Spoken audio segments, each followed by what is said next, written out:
G'day guys, how are we? Welcome to Talking Boxing. It is Monday, March the 4th, 2024, and always great to catch up with all you boxing fans out there who, just like me, want to talk boxing on a Monday night. Now, I've got a few people in the chat already, and I've got to address one straight off the bat. I can't believe Big J, old mate Big J. I'm going to scroll right down the page here.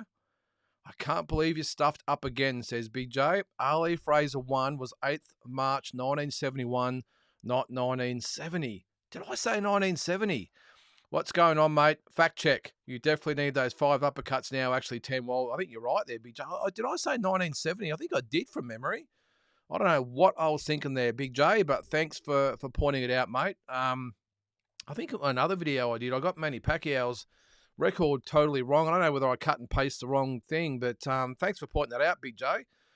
I was obviously aware it was 1971. However, on the video, did I get the date right? The actual date, not the year? Geez, that's probably the next thing. Well, that's why I need all you boxing fans out there to watch the videos so you can correct me in my mistakes. So, but mate, appreciate you watching the show, pointing out my errors. No one else pointed that out, by the way, Big J, so thank you very much. So the way, if you're not familiar with this show, guys and girls, the way it works is, hence the name, Talking Boxing. We just talk whatever you guys want to talk about.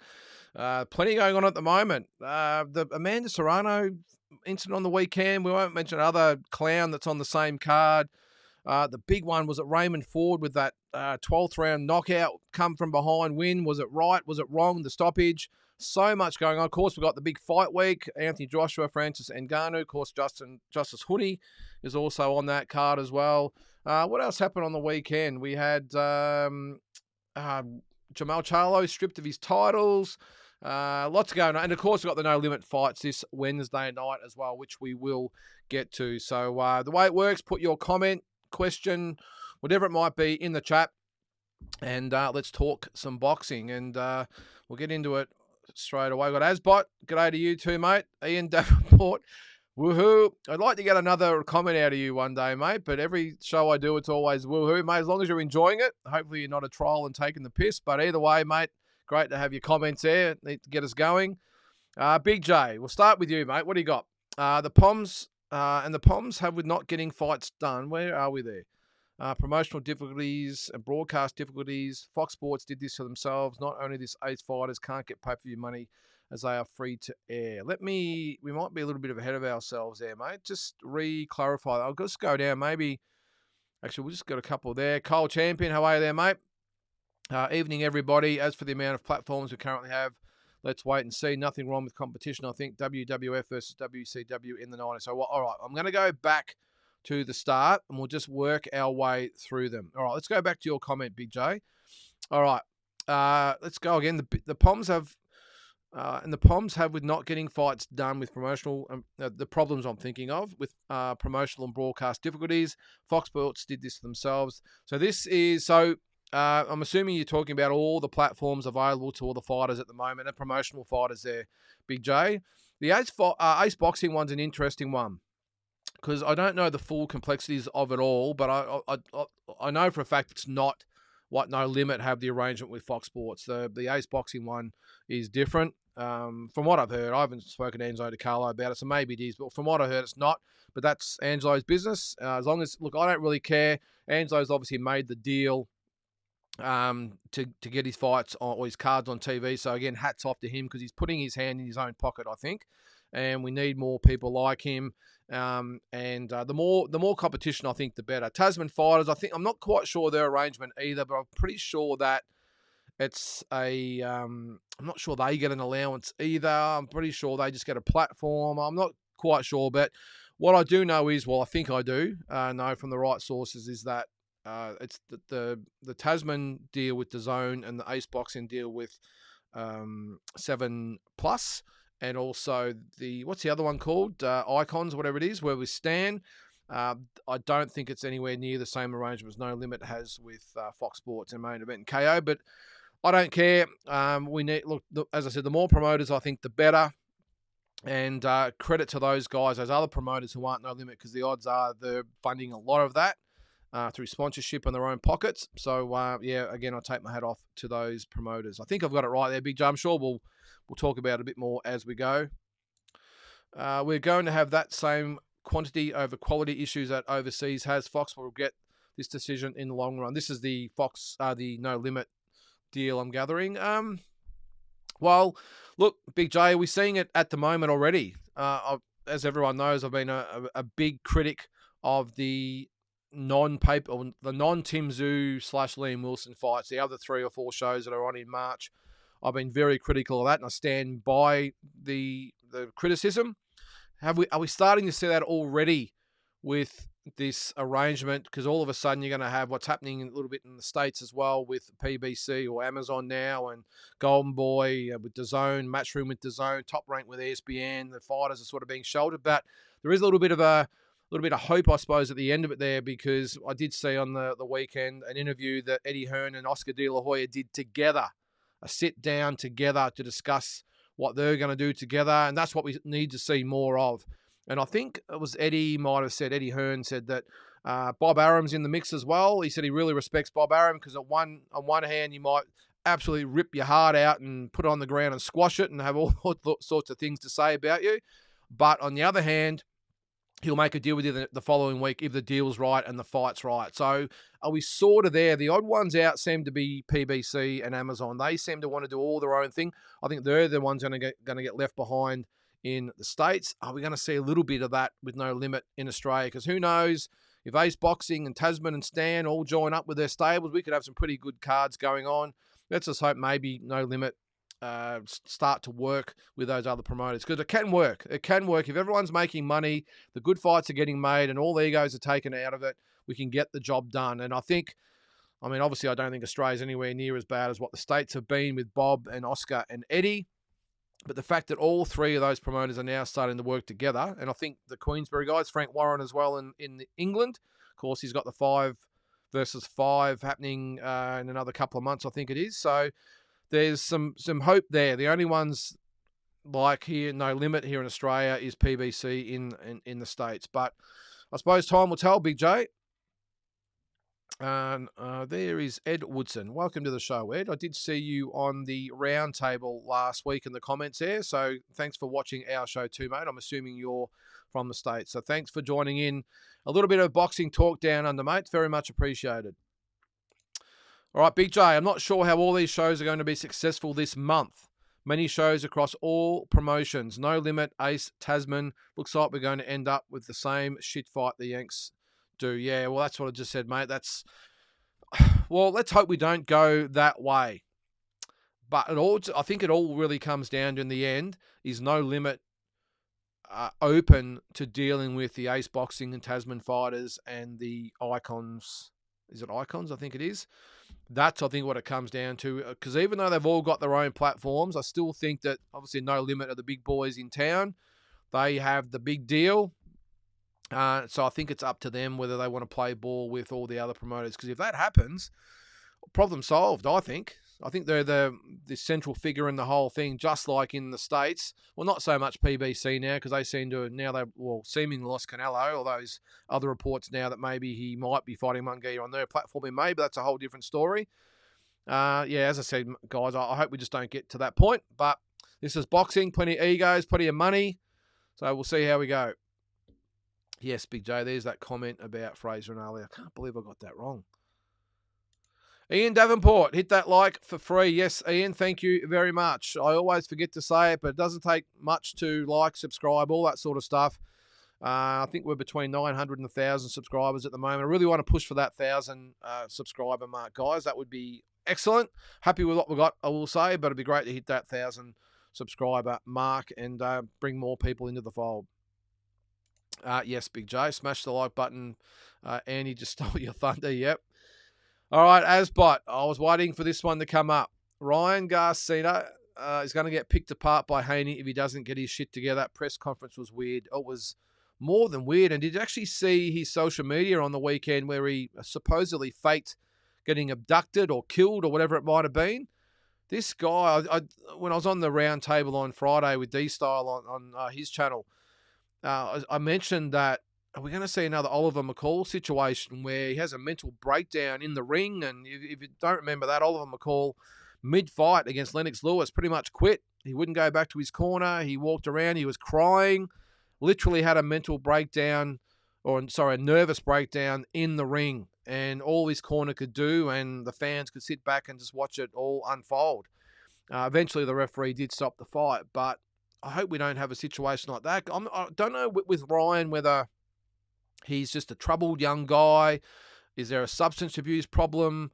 Is there a mental illness problem? This is a guy that's never really had any problems in the past. And this guy's got everything on a platter. The matinee idol looks, he reminds me so much of Oscar De La Hoya at the same age. Of course, Oscar's got a lot better pedigree, a lot better amateur background, gold medal, of course, and a lot more love than what Ryan Garcia is. But he's out of the same mould.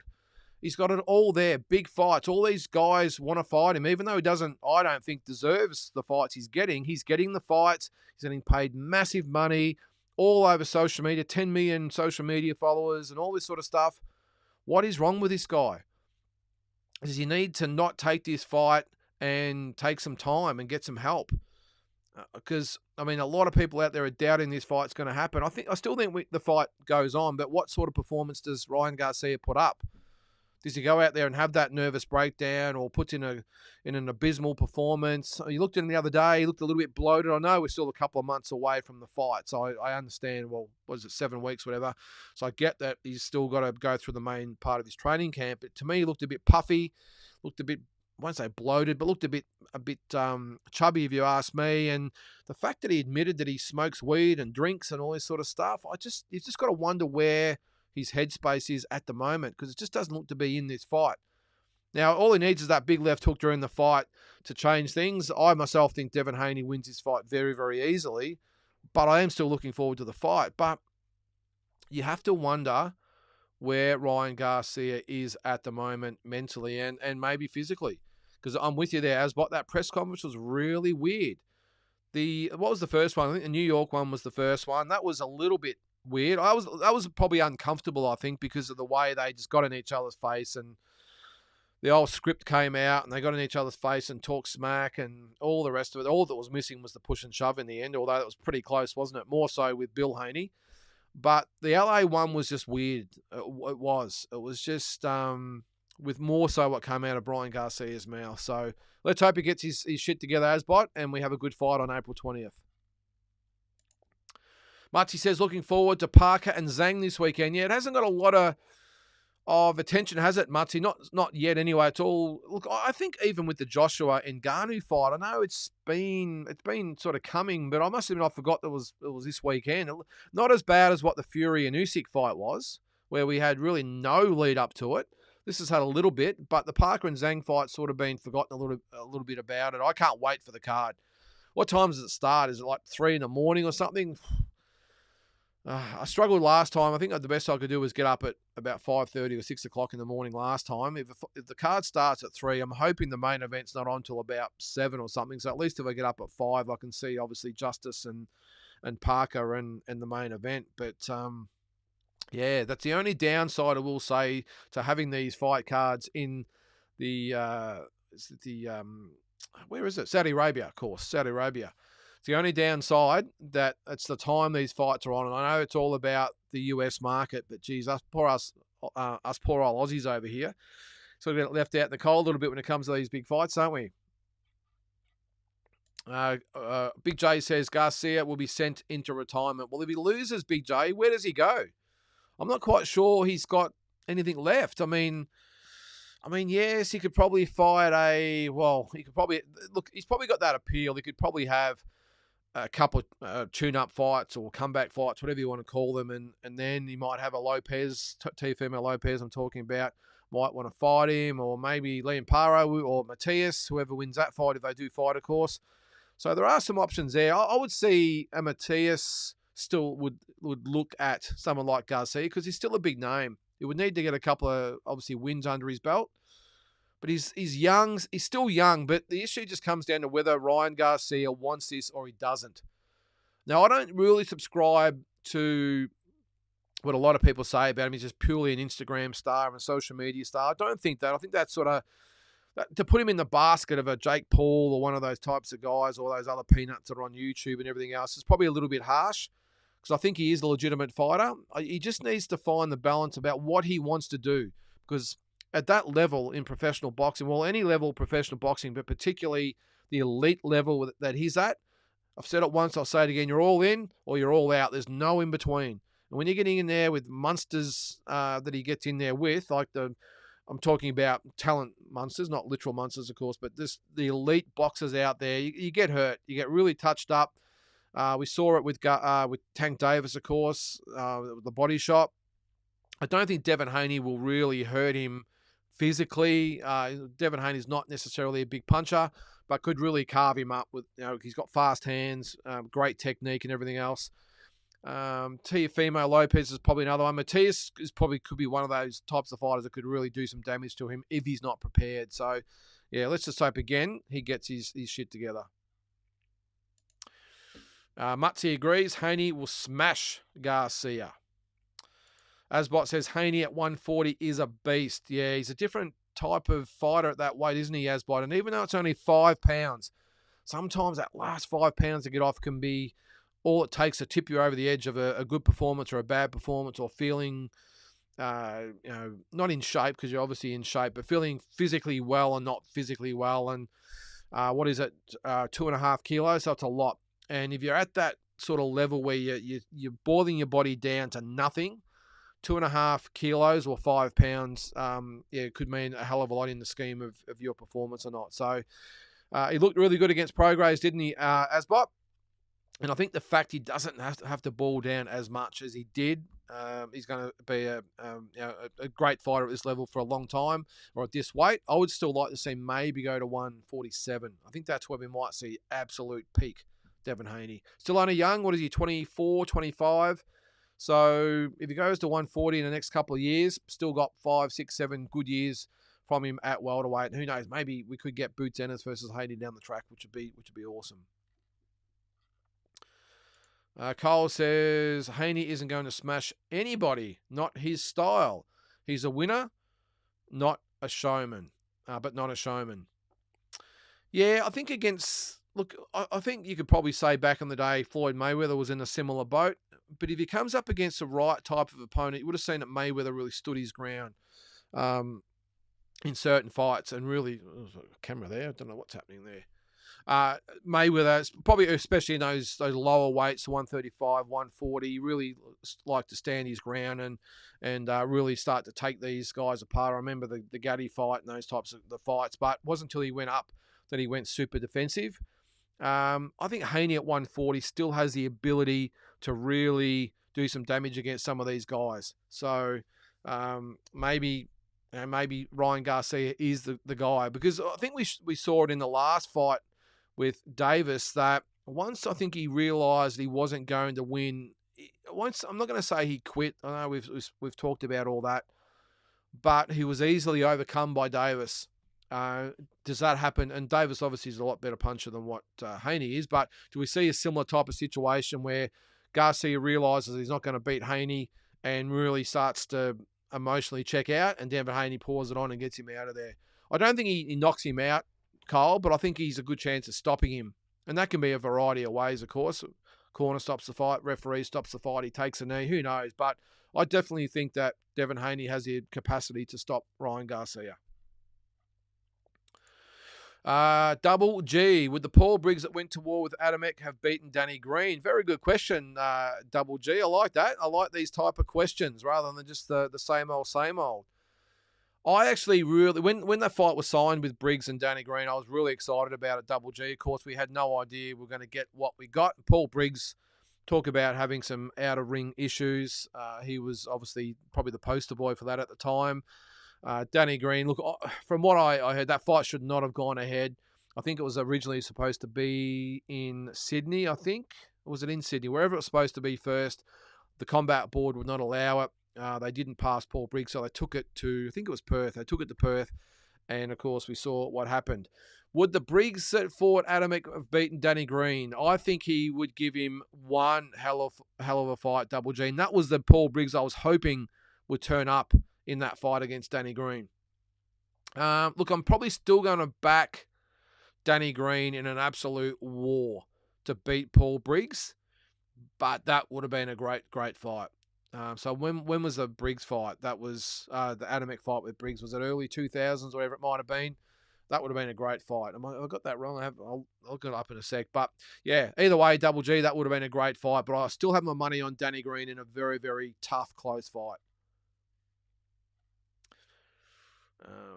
Mutsy says Haney has a bit more sting since going to 140. He certainly does, mate. 100%. Zygmunt Krasinski, how are you, Zygmunt? Looking forward to a watch along on Wednesday. I was surprised to see the Akaway versus Reynolds fight is at cruiserweight. I definitely think the natural super middles. Yeah, well, this is the thing. Well, just on that, Zygmunt, if you haven't seen there, guys, on Wednesday I'm going to be doing a live watch along.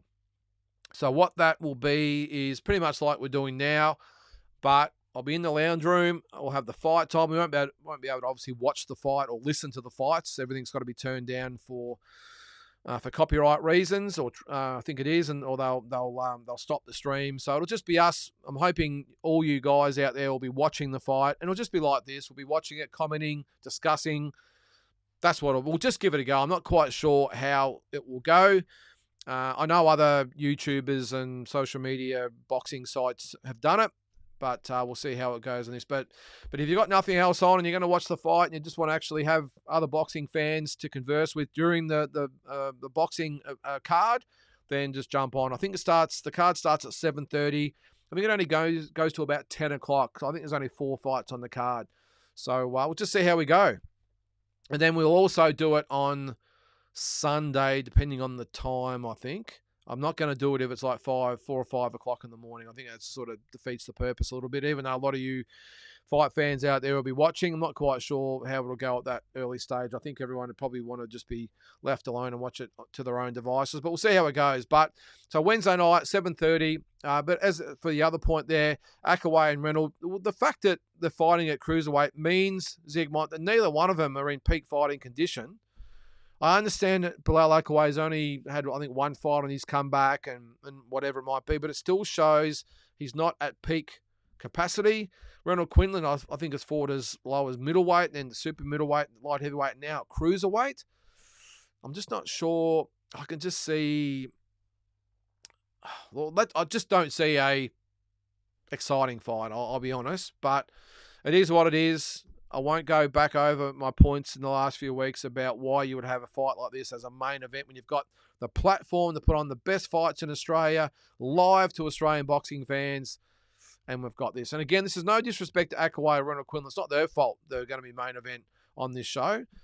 That would have been a good co-main event to a half-decent main event, if you ask me. So, again, just my 2 cents. Cole says, Lynden, Serrano pulls out. Haney Garcia card around the corner in New York. I think Amanda knows where she's going to get a bigger payday.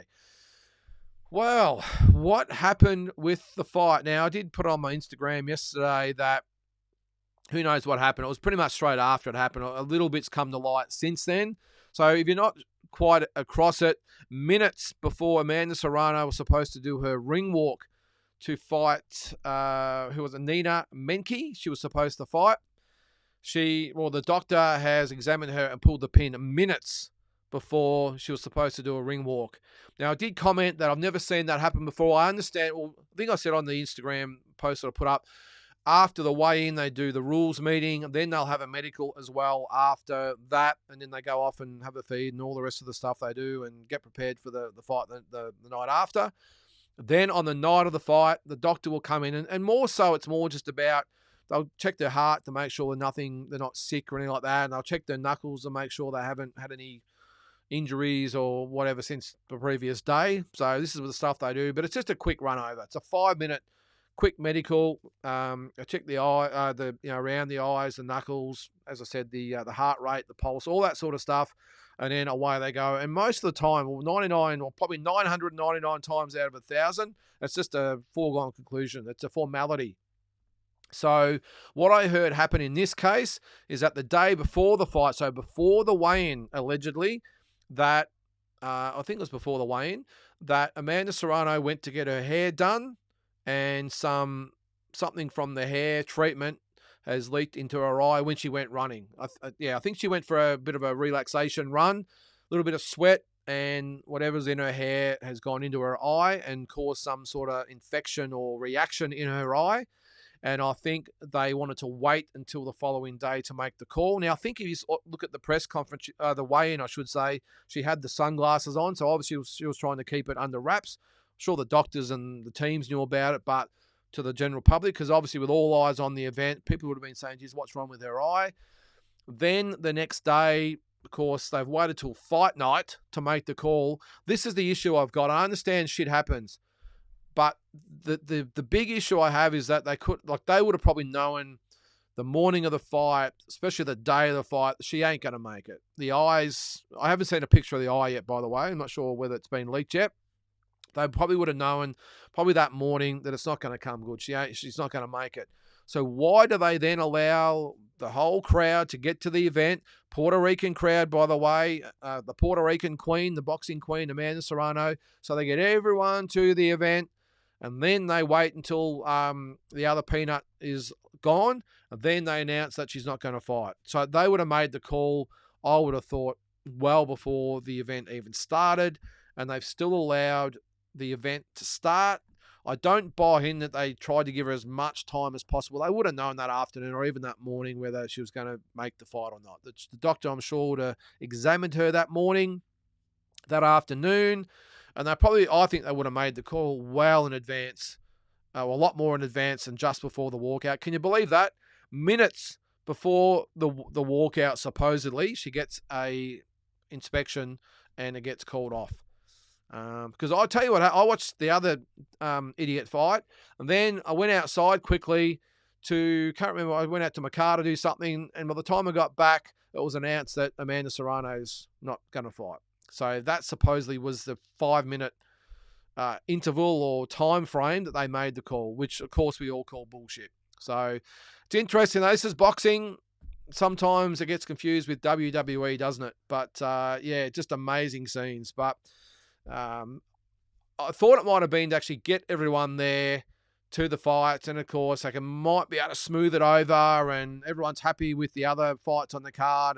But I think since then they've actually offered that there'll be a full refund, so that's going to cost a lot of money, I would think. The only ones that would have been happy with it, I'm assuming, would have been the stadium, because they would have got all the beer sales and the food sales and all that sort of stuff, so they would have been happy. But I'm not quite sure whether they're going to do the rematch later down the track, or what's going to happen, Cole. But, yeah, just bizarre, wasn't it? Absolutely bizarre.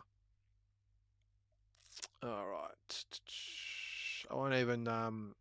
St Kilda, 1, 2, 3. Yes, he is a joke. Can you believe they actually put that guy with him, though, guys? Come on. Look, and as I said again in my Instagram, and I'll say his name, Jake Paul. I don't like even talking about him or mentioning his name, guys, because I just think he's a joke. Now, what I clarify again, what I said in my Instagram stories yesterday, if you didn't see it, is that I've been like a lot of people are, very, very critical of Jake Paul. Now, it's not because the fact he's a boxer. Got nothing to do with that. I full respect to anyone that gets in the ring, even Jake Paul. I really do. But it's the circus that he's bringing our sport into. That's what pisses me off. To try and pass this guy off as a legitimate challenger. I know they keep saying, well, Canelo in his 10 fights, these opponents did this and these did. Well, that's Canelo. We're not talking about Canelo because he was a legitimate fighter. This idiot is continuing to pump himself up as a legitimate fighter while fighting these guys that I don't even know where they dig them up. And DAZN's to blame as well. The absolute shit that were coming out of their mouths yesterday, trying to give this guy some sort of credibility, his opponent I'm talking about, and saying Jake Paul, he's improved a lot and he's going to do this and going to do that. Come on, guys. That's my issue. As a boxing fan, I'm insulted by that. And it's got nothing to do with the fact that Jake Paul wants to be a boxer. Hey, that's great. And I will say I understand it's all about the money, and I understand it's all about the views and the pay-per-views and all the social media and all that crap. That I understand that, but that doesn't excuse the fact that Jake Paul is doing anything apart from being a legitimate boxer. And look, let's face it, he fought Tommy Fury, who's just a part-time boxer himself, and a very, very, very limited one at that, and he beat Jake Paul.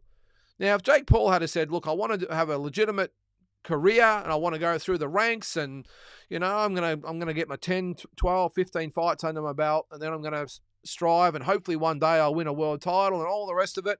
Okay, you can almost put up with that. You really could. But the shit that comes out of his mouth, he really should go to the WWE. You'll probably make more money in doing that anyway. But to say that Canelo's ducking him, I'm assuming Canelo's just absolutely pissed himself laughing about this, if he even takes any notice whatsoever. That's what really pisses me off with Jake Paul. And all the theatrics and all that. So, hey, that's great. Go do it in the WWE. That's where it's suited. But this whole thing of jumping on the ropes and I am this and I am that, I'm going to be the cruiserweight champion, it just belies any sort of reality, if you ask me. So anyway, just my point of view, guys. We won't spend too much on that peanut. Anthony A, do you know what Biggs' next step is after loss to Nikita? I think just going back to the drawing board, Anthony. I don't think there's been. Oh, did I see something? I can't remember. I think for Dylan Biggs, I think, look, No Limit. Main Event did a great job, and No Limit, I will say, did a great job of pumping this fight up into the pay-per-view event that it was. Because I remember when it was first announced, I thought, I don't think he's going to give Nikita much trouble at all.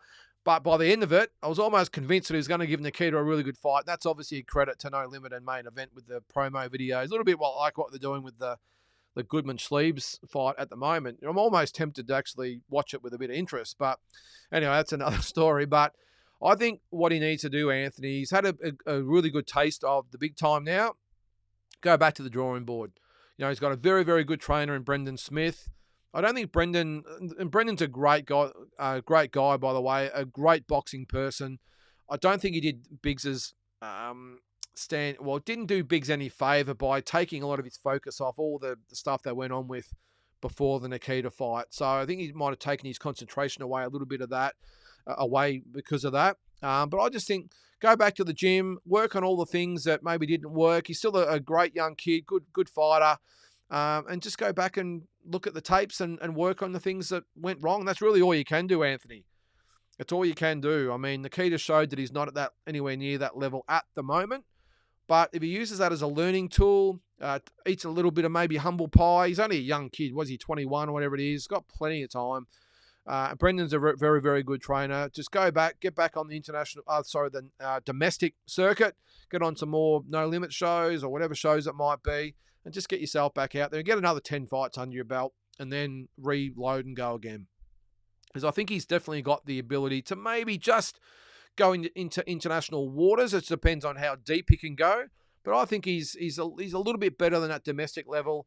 Just depends on how much work he puts in. Maybe goes to the States and does a few camps and just takes his time. There's no rush. There's absolutely no issues with losing to Nikita. A lot of people are going to lose to Nikita as time goes by. And I just think, as I said, get 10 more fights under his belt, reload, and go again. Cole says, personally, the Ace boxing card looks 10 times more intriguing than any domestic card No Limit currently have set up. I'm curious to see a Kuso on Stan as well. I agree with you, Kyle. I think the Ace boxing card looks very, very juicy, I suppose, if you want to call it anything. Just like all Ace boxing cards are. They're just very competitive, well-matched fights. Do they have the superstar? Well, I won't say the superstars. Do they have sort of the big names that No Limit have? Probably not. But they've got some really, really good young talent. Jalen Tate's on the card. Beck Hawker's on the card.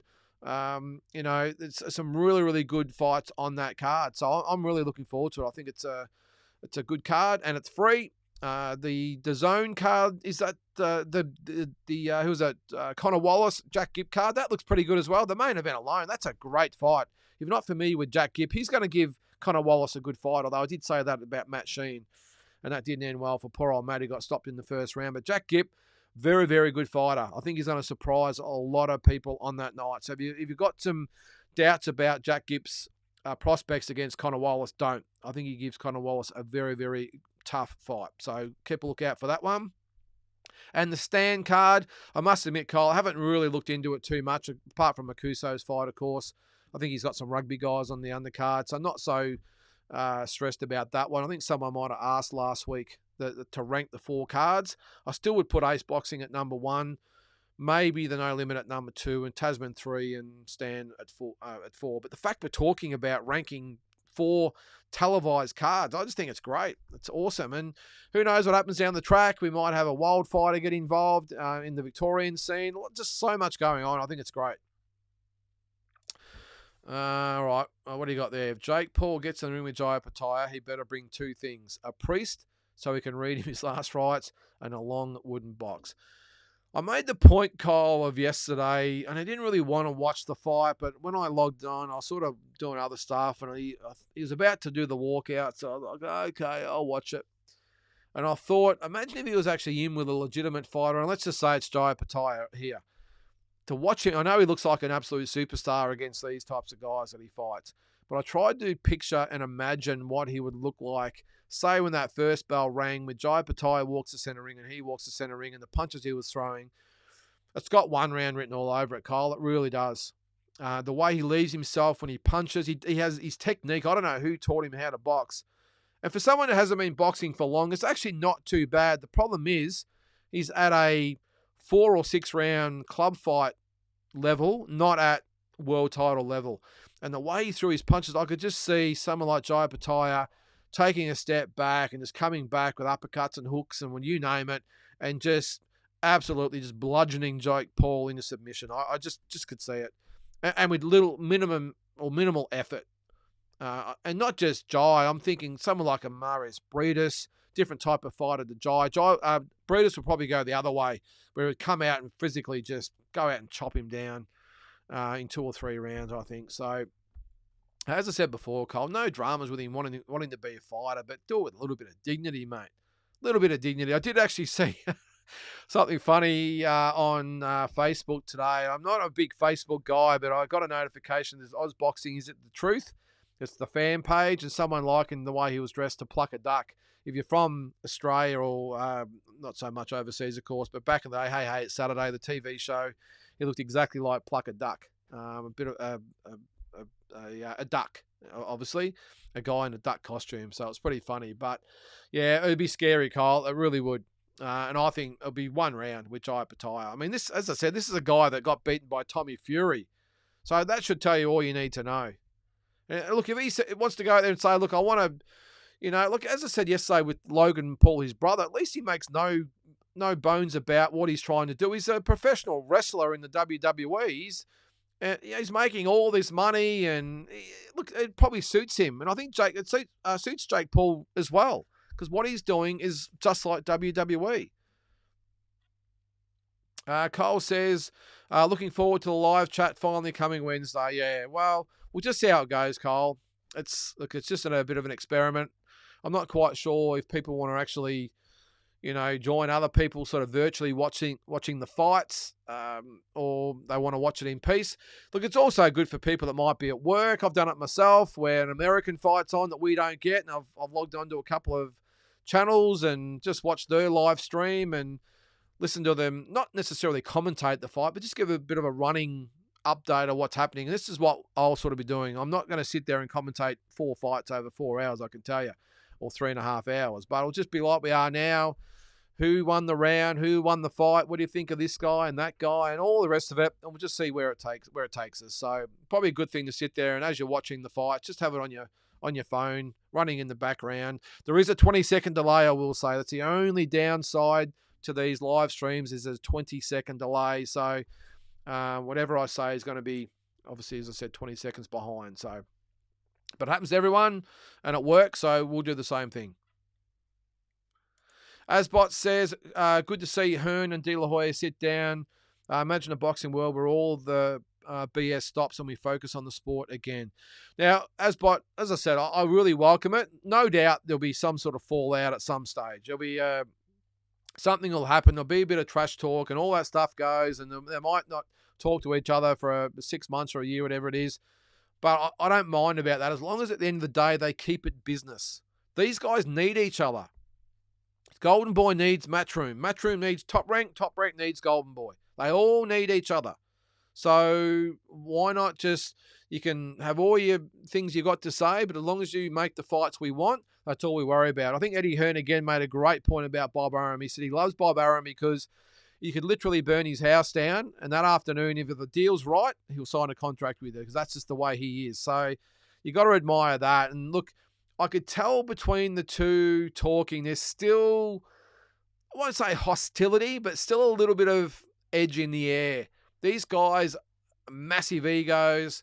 They want to be top dog, and they might be sweet talking each other or friendly to each other. But at the end of the day, they want to be number one, and that same goes for PBC. The same goes for Top Rank. But that's all good. They can have their little egos and tit for tat little things they want to do, but as long as we get the fights that we want, that's all we worry about. Because that's the only downside of boxing, isn't it? Unlike what the other sports, football, soccer, whatever, the best have to play the best because that's just the sport. In boxing, they don't have to. So this is where we need everyone to at least try and get along. At least try. Jamie Pittman, how you going there, mate? Picking Joe Parker for an upset again this weekend. I'm with you there, Jamie. I think that Joe Parker beats Zhang. Zhang, look, it's a tough proposition. I think if Joseph Parker fights the same way as he did against Wilder, and when I say that, what I probably mean is not engaging too much. If you looked at the fight with Wilder, didn't until later in the fight, that was until the sting had probably gone out of Deontay Wilder, which didn't take long. But Joseph Parker boxed beautifully, took his time, jab to the head, jab to the body, just really took his time through those first 7, 8, 9 rounds, and then started to unload once he had Wilder a little bit sort of spent, had his range, and then really started to open up. I think he can do the same against Zhang. I think Zhang's a lot more dangerous than what Wilder is, just because the guy can actually fight. He's got skills. Not as big a puncher as Wilder, but a very, very tough, seasoned, experienced fighter. So I think he gives Parker, I mean, it's a great fight, and I think he gives Parker all he can handle. But if Parker fights the same way, where he's smart and boxes well and uses the ring and steps it up when he needs to, I think he can beat Zhang. But tough fight. Really, really good fight for the weekend, I think. Kyle says, Sky Nicholson apparently set for April 6th on the Hitchison card in Vegas. Is that right? Put Paro on there as well, and it really is an Aussie takeover. Eddie jumping on the Zoo SA train. I can see it. Yeah, well, I haven't heard anything like that yet, Kyle. I did see that obviously Sky Nicholson's in line to fight for the vacant WBC belt, which is awesome. April 6th probably makes sense. What is it, about a month away? So that does make a lot of sense. Is Paro going to be ready in a month's time? Let's hope so. As far as the Aussie takeover, just on another note, did everyone watch the league, the rugby league that took place over there on the weekend? Obviously, won't spend too much time on it because this is a boxing show. I'm just curious. I didn't watch it. I'm an AFL guy. I forgot it was even on, to be honest. I'm not being smart. I just forgot about it. But you league fans out there, what did you think about it? I myself, as an AFL fan, again, as I said, I didn't watch it, but I 100% fully give the NRL and is it Peter V'landys and whoever was involved in the whole thing 100% credit, guys. That was an absolute masterstroke. I'm not sure how successful it was and what the league people thought about taking it over there. But from an AFL point of view, I just wish the AFL had as much foresight and whatever they call it, initiative as what the NRL have. I just thought it was great. Again, I didn't watch it, but the fact that they had, 40,000 to the game, no doubt there might have been 10 of those given away, but that's whatever. Those big events always have ticket giveaways. But the fact that everyone was talking about it, was all on the billboards, they had an Aussie contingent over there, I just thought it was fantastic if you're an NRL fan. So I'm interested to hear what you guys thought of it. But again, as an AFL man, I thought it was just an absolute masterstroke by the NRL. And I just think they left, or they do leave the AFL for dead when it comes to innovation. We've seen it with Magic Round. Now the AFL have the Gather Round, which is a complete rip-off of that. And now the AFL, starting this weekend, are going to, we go to the Northern States. That's our big trip. So they have 4 big games. It's not round 1. It's just called opening round. And you've got they've got the 2 Queensland clubs and the 2 New South Wales clubs against 4 big Victorian clubs. That's the sort of, their version of what the NRL done. Even saw it back in the day with, the Tina Turner song, Simple the Best for the song. The AFL went with It's Unbelievable by whoever it was back in the day. So AFL always chasing tail on the NRL. Now, having said that, AFL, regardless of what everyone thinks, is still the biggest sport in Australia. And I'm just saying that because I'm an AFL man. That's fact. But I'll tell you what, we could learn a hell of a lot from the NRL as far as innovation. So, and how much bigger would it have been if Tim Zoo had a fought on the weekend? Probably an extra 10 to 15,000 people probably would have been in Vegas for the event. It would have been awesome. So let's maybe see what happens down the track. They're going to do it for the next 4 years, I think, or 5 years NRL. So maybe part of that will be, even starting now, trying to pencil in big Aussie events like fights or UFC or whatever it might be in Vegas on the same weekend. I just see it getting bigger and bigger and bigger. And if the NRL are as innovative as I think, they'd already have the ball in, or the ball's in motion now, or the wheels in motion to get some boxing or UFC or whatever it might be next year in Vegas on that weekend. So anyway, I got off topic a little bit there, but full credit to the NRL for what they did. I thought it was awesome. All right. Asbot says, what is it with boxing dads? Well, we see it all the time, don't we, Asbot? We're seeing it now with Haney's dad. To a certain extent on the weekend, Garcia's dad, but I think he's more being reactive. We had Garcia's dad, or Danny Garcia's dad. We had Robert Guerrero's dad. We've had Teofimo Lopez's dad. So, yeah, it is a bit of a circus sometimes, mate. Double G says, Garcia's parents seem a bit weird too, which probably doesn't help. With the fact that I think at one stage was that Ryan Garcia's mum was having words with Team Haney as well. I mean, what is going on over there? Oh, and of course, the biggest one of all, of course, John Fury, as far as the dads go. Asbot says, Fury, Haney, and Tio's dads, all dickheads. Well, look, I can hit it on the head in one attempt there, Asbot. It all just comes down to the common thread amongst all these dads is they're all living their dreams through their fighters. That's what it comes down to, pure and simple. These guys are having the time of their lives. We haven't seen it with John Fury facing off with Ngannou at the last weigh, if you can believe that. Pretty much pushed Tyson Fury aside and said, I'll just take this one. And he was the one facing off with Ngannou, who didn't really know which way to look. So, look, that's all it comes down to. They're living their dreams, and that's great. And I welcome it. But just stay out of everything. Like Bill Haney, that's great that you love your son. Let him do the talking. Don't get involved with all this shit with your opponent. We've seen it. We pretty much seen it with every single one of Devin Haney's fights. It's Bill Haney getting his buff head in there. So just stay out of it, Bill. John Fury, I think he's starting to get the hint a little bit. I've got no doubt at some stage Tyson said, hey, Dad, I love you, mate, but just maybe a little bit less presence. I think Danny Garcia I think he actually works his dad up a little bit to get him involved. Teofimo's dad, who knows what goes through his dad. But, I mean, there's a common theme with amongst all of them, and that is they're living their dreams through their sons. So, hey, if that makes them feel nice and warm and fuzzy, that's great. But just, do you really need to be in the face-off photos? Do you really need to be even at the press conference? Even if you're the trainer, just shut up. If you're asked about training questions, how's the training camp going? What's happening with this? Hey, that's great. But do you really need to get into slanging matches with the opposition, with the team and their parents and God knows whoever else? It's farcical. But anyway, that's boxing 2024 style. All right, Mutzi, the card kicks off at 2 a.m. Whew, this is the Joshua Ngannou card. Wow, geez, you're making it tough on us there, Mutzi. So that would mean, geez, well, the last event they did at Christmas did it go for like 8 hours or something? It was a big, long event, wasn't it? If it kicks off at 2, I'm assuming that the main event fighters will probably hit the ring at about, 6 or 7 in the morning? I'll have to check it out. If you guys know, let me know and all of us know. But if it kicks off at 2, geez, that's a really weird time do you go to sleep early and get up? Do you not go to sleep at all and go to sleep once the event's over? Some hard decisions having to be made here, guys. Do you get a few mates over and hit the cans and be up all night? I'm sure everyone's missuses will love that, but what do we do? So, interesting one, but thanks for that, Mutzi. I don't know. I have to make my mind up closer to the event, I think, but thanks for letting us know. All right, on Facebook, Joel Camilleri said at the press conference for the stand card, he or Joel Pavlidis didn't get to say a word on the mic. You agree that sucks and the ex-footy stars get more attention. Well, if that is the case, Zygmunt, that is bullshit. But it doesn't surprise me at all. Now, if you didn't know about this, there's 4 four AFL fights on this card. This is the week of Gather Round, which I said before is the week of the AFL event in Adelaide. That is, can you not at least let them have a say? Is that right? They didn't. So they've both gone out of their way to fly to Adelaide.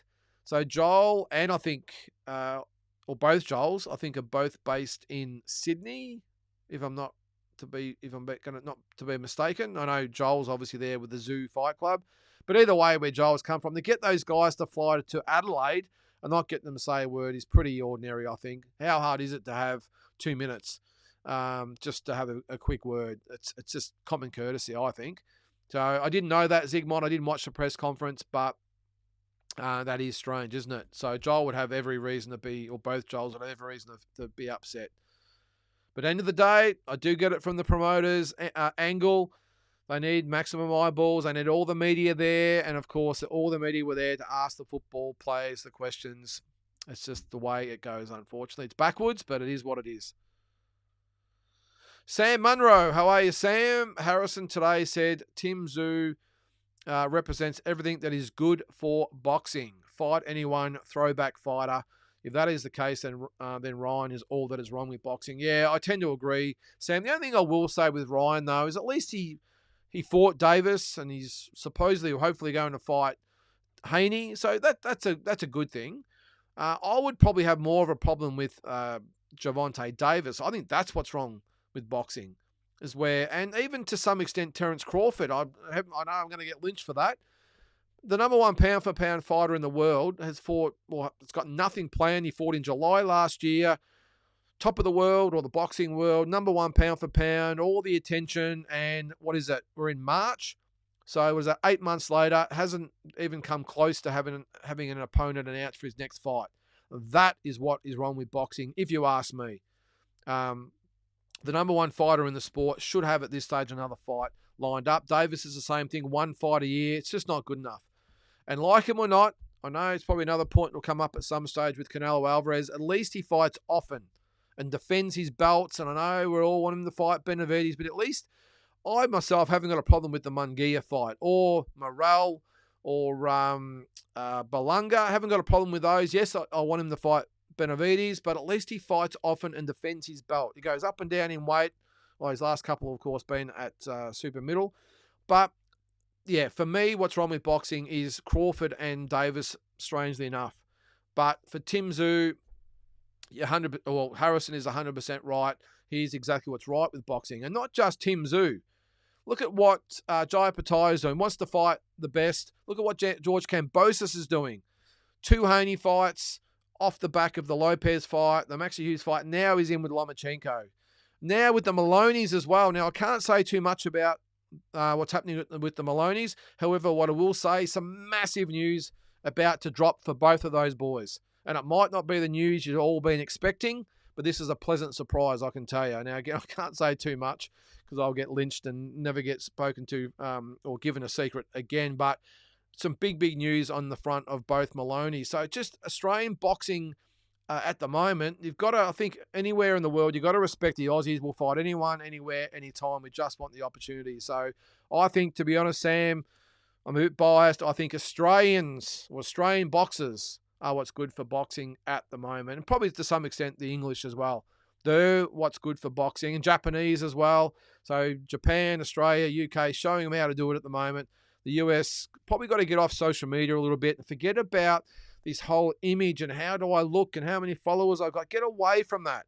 Let's just focus on making the big fights. I know it's a bit of an American trait, by the way, and I don't want to offend all the Americans out there, but it's a bit of an American trait to look good and have all the followers and have all the eyeballs and all that sort of stuff. They've got to get away from that and adopt the Aussie, English, Japanese mentality of just bring it on and let's go.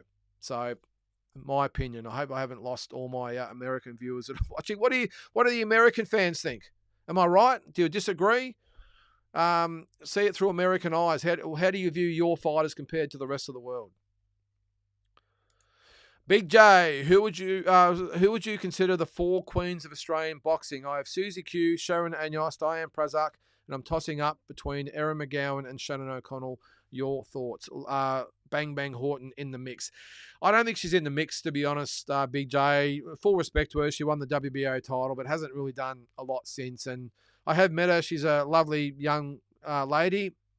Really good to talk to. And as I said, credit to her for winning that WBO belt. But I don't think you could probably compare her to the others. As far as the big four, look, as much as I'm a massive fan, obviously, of Shannon, I would probably put Erin McGowan in there. I just want to just bring her up a little while you're talking there, mate, because I just want to just get a clarification on one thing. So, all right. So I was just a quick look at McGowan. Yeah, so she was back in, or had a last fight in 2014. Look, out of all of them, I think the thing is with them, Big J, as much as I hate to say, I'll probably have Susie Q, not hate to say, but not have Shannon involved. I'll probably have Susie Q, Sharon, Diana Prazak, and probably Erin McGowan, because they've all won world titles. That's the difference. And Shannon has had cracks at world titles. She's won versions of the world titles. I think it's the WBF and WIBA, but hasn't won one of the big four. So that probably puts McGowan, like you've had Susie's won a few different variations. Sharon Anos had the WBC belt. Diana Prazak had the WBC belt. And Erin McGowan, from memory, had the WBO belt, I think. Where is it? I'm just on her page. Yeah, so she won the WBO belt in 2010. Yeah, so and she did after that fight for the WBC and IBF belt as well. So, and she won the WIBA, but that probably just puts Erin McGowan ahead, Big J. I'm hoping, look, Shannon O'Connell's got another chapter to write. She's obviously fought for the WBA, IBF, might have been WBC as well, but she's fought for the belts, but unfortunately hasn't got one of the big four. So I'm probably going to have to go for those other four girls just in front of Shannon at this stage, Big J. Hopefully she's not watching tonight, Shannon. If you are, sorry, I love you, but, Big J asked the question. All right, Jules, evening all. Pumped for the watch along. Appreciate that, Jules. Again, I'm really interested to see how it goes. I've never done it before. I've seen it done on other platforms, but I've never done one myself. And I must admit, usually I sit there and watch the fights by myself. Usually my wife, Tara, loves watching the fights as well. She'll sit downstairs and watch it on her TV. I like to be upstairs watching it on my TV and just watch. So this is the first time for me doing anything like this. But, I'm looking forward to it. I think it'll be great. And as I said, we might not do it for this weekend because I'm not sure there'll be many of you guys up at 2 or 3 o'clock in the morning. Let me know if you're going to be. But we will do it for a lot of the other fights going forward. And I'm going to try and do talking boxing in the States March. So this month as well. So I checked the time difference. I'm going to try and get a time that works for everyone. It'll probably be between 6 and 7 or something like that where we'll start. I think that's about midnight in the States, which is no drama. I'm usually up till 3 or 4 in the morning when I'm over there. But I'm going to do a live talking boxing show from, firstly, where is it? Arizona, from Glendale, Arizona, for the Liam Wilson fight. I almost said Paro. The Liam Wilson fight, and I might do something similar it might be straight after the Tim Tszyu and Thurman card. I think that works out the best. It's going to be pretty hard to do it beforehand because I get to Vegas only a few hours before the fight. So I think I might do that. Or we do it the other way and do a talking boxing after Liam Wilson's fight, and then we do a talking boxing after the Tim Tszyu fight. Let me know what you guys think. But that's what I've got planned over there. As you guys know that follow me, I always do the daily videos. Not quite sure I'll do the daily videos, but I will do a series of videos. Might be 2 or 3 that are 10, 15 minutes long.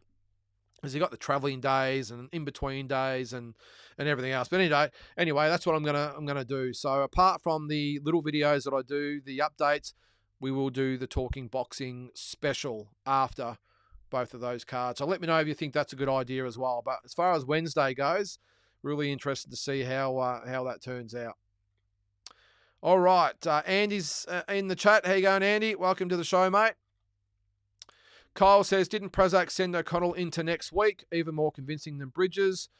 Prazak did stop Shannon O'Connell, Kyle.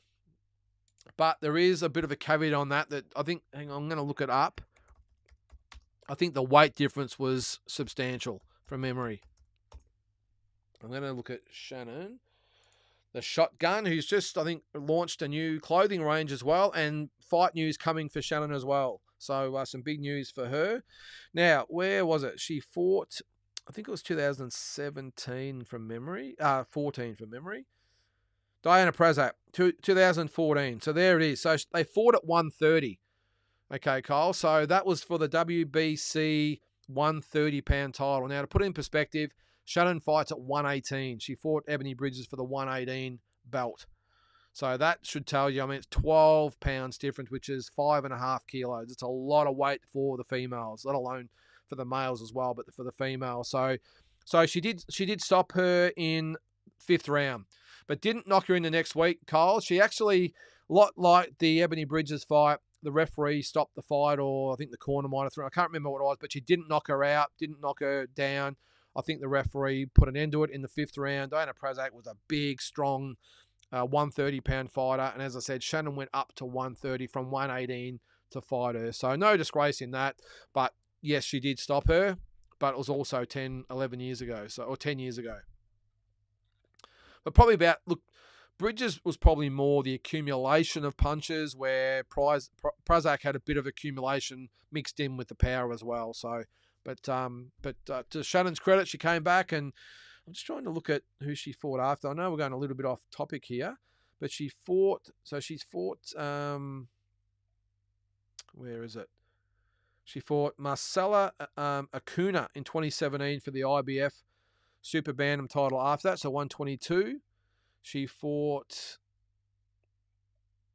and she fought Ebony Bridges. Yep, okay. And got stopped in that. Anyway. All right, Big J says, I also said the 4 new kings of boxing are Loma, Haney, George, and Lopez, all dominant at 135, 3 fought each other, and 3 multi-division champs. Thoughts? Not a bad call there, Big J. So, of course, George, after he fights Loma, will have fought all 3 of them. Loma has fought George and Haney and Lopez. Okay, so he's fought all of them as well. Good call here, mate. So Haney's fought Loma and George. Geez, Haney and Lopez would be a great fight, wouldn't it? If they fought each other, just put the bow on that foursome, wouldn't it? I've never thought about it that way, Big J, but that is a really, really good observation from you. And if Haney and Lopez fight, how good a fight would that be? And I know Lopez didn't look great in his last fight, but they always say styles make fights. And I know Haney is similar to, who was it that he fought? Who did he fight? Sorry, I've got a mental blank who he fought. But anyway, he was on the bike. Haney, a little bit like Mayweather fought towards the end of his career. Looks like he's running, but he doesn't. He gives you lateral movements to the left and right, but doesn't run, unlike Lopez's last opponent. So I don't think he would make his life as difficult as Lopez's last opponent did. It's got the better of me now. I'm going to have to look it up. Where is it there? All right. The takeover. Ortiz, of course, Jermaine Ortiz. Had a mental blank there, guys. So Haney will fight similar to Ortiz, but won't do all that running and clinching and holding that Ortiz did with Lopez. So, geez, that'd be a mouth-watering fight. And if it does happen, Big J, yes, do we have a new 4 kings? Wouldn't go to those lengths, obviously comparing them to Duran, Leonard, Hearns, and Hagler, but not a bad observation either way. Jules says Akaway is a curious one. What was the official reason given for his inactivity over the last few years? Just injuries, Jules. He had major back problems. I think he had operations and everything happening there, and that's all it came down to. At one stage, they didn't think he'd be able to come back. It was that bad. And I think he had some special treatment overseas, whatever it might have been. And look, I think everything, all aside of what I've said, I think it's great to have him back. And I think I said it's great. It would be great as maybe a co-main or on a card somewhere. But just as a main event, I just don't see it. But either way, great to have Bilal Akaway back. I think he beats Reynold Quinlan quite easily. Could even stop Reynold Quinlan, which is not an easy feat, by the way. But I think Akaway is capable of it. And then he can maybe drop back down to at least light heavyweight. So what's cruiserweight? 200, I think it is 200 pound, up to 200. Light heavyweight's 175. And looking at the size of Bilal Akaway, he's got a long way to go, I think. I know he'll be a lot better or more in shape than what he was when the promo photos were taken. But Reynold Quinlan's putting on a lot of weight to come up. I just want to see his last couple of fights as well, Reynold. If I can see it. Reynold, hang on. Reynold. Sorry, guys, I'm looking around a light here. It's a little bit hard. All right, so he's got a 17-13 record. So although his last fight was at 192, before that it was 174. And before that was 182. So just he's been way up and down in his career. Back in 2022, he fought at 170 against Blake Wells. The next fight he was 188, back to 171.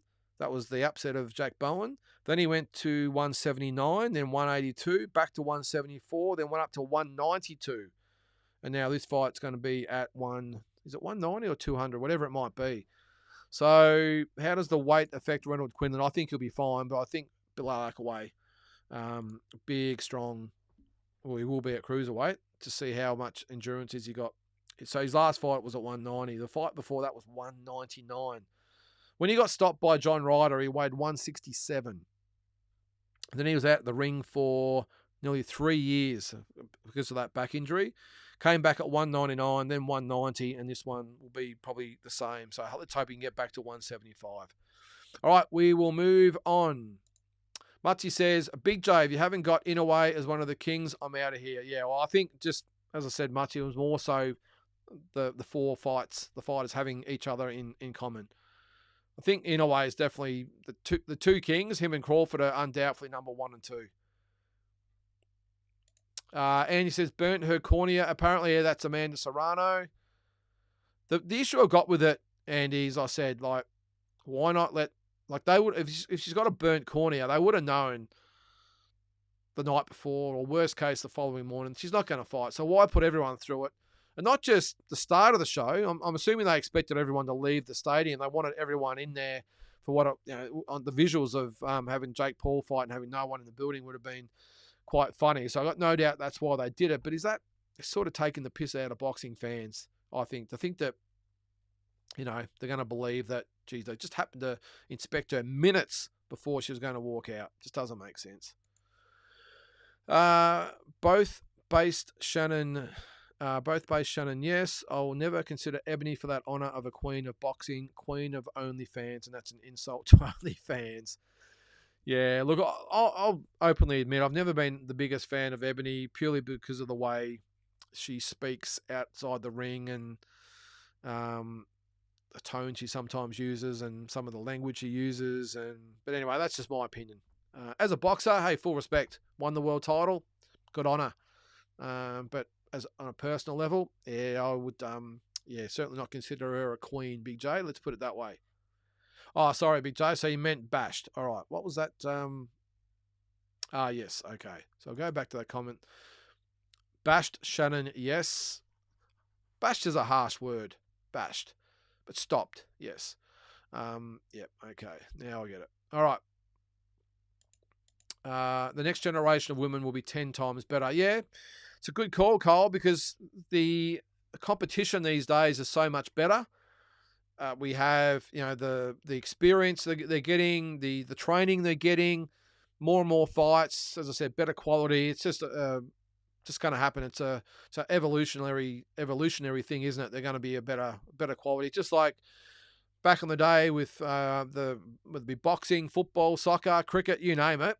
Obviously over the years you get better because the technology gets better, or the training technology gets better, the skill level gets better. And look, the talent pool of women boxing up until the last probably 5 years, well, obviously pretty shallow. Not to say that those girls back in the day couldn't hang with the girls of today. I mean, Shannon O'Connell's showing that, and Susie Ramadan is showing that as well. But I think definitely as we go on, I think, as these girls are now in the Olympics, so they've got good amateur experience, good amateur pedigree, and of course they go into the pros, and they've got a lot better platform to go from them than what they used to. They used to just have to turn pro or come from kickboxing or Muay Thai. So no coincidence we're seeing some very, very talented female fighters at the moment. And what's also great, and probably a feedback of that as well, is that we're seeing big women's fights headline cards. I mean, we saw Katie Taylor and Amanda Serrano sell out Madison Square Garden. I'm not talking about the little theatre. I'm talking about the big theatre. Seen in England, massive cards with Savannah Marshall and Chantel Cameron and obviously Katie Taylor, massive shows. Will we see that in Australia? Will Aussie fight fans get behind? I was going to say, is it really in the old Aussie way we're going to get behind a women's fight? But if the English can do it, why can't the Aussies? Well, that's who we come from. Let's face it, similar cultures and everything else. So I think it'd be great. And that's why it would have been great to have maybe Ebony. I know there's more money overseas, but to have Ebony and Shannon fight here, or Sky come back and fight a Beck Hawker. I don't think they're obviously big enough fights to sell out 10,000 seat arenas, but it'd be interesting to see how they go. We're obviously getting a taste of it on the Ace Boxing card with Taylor Robinson fighting for the IBO world title belt. So are we on the same track? But either way, I think it's great that the women are coming through and getting the recognition that they deserve. I mean, they train just as hard as the men and sacrifice just as much as the men. So good on them if they start earning some good coin. Good luck to them. Big J says, in a way, not in the right division. But he's pound for pound number 1 or 2. The list is replacing, Leonard, Hearn, Tagler, and Duran. Yep. What do we got there? And Zygmunt. All right. I'm never a fan when analysts or analysts, we will say, or commentators are overcritical and shit on fighters, but I hate it even more when they pump up someone like Jake Paul without the merit or achievements. This is the thing, Zygmunt, and this is what I was getting at before. It's okay to have him on the card, and I think everyone knows he's going to be fighting,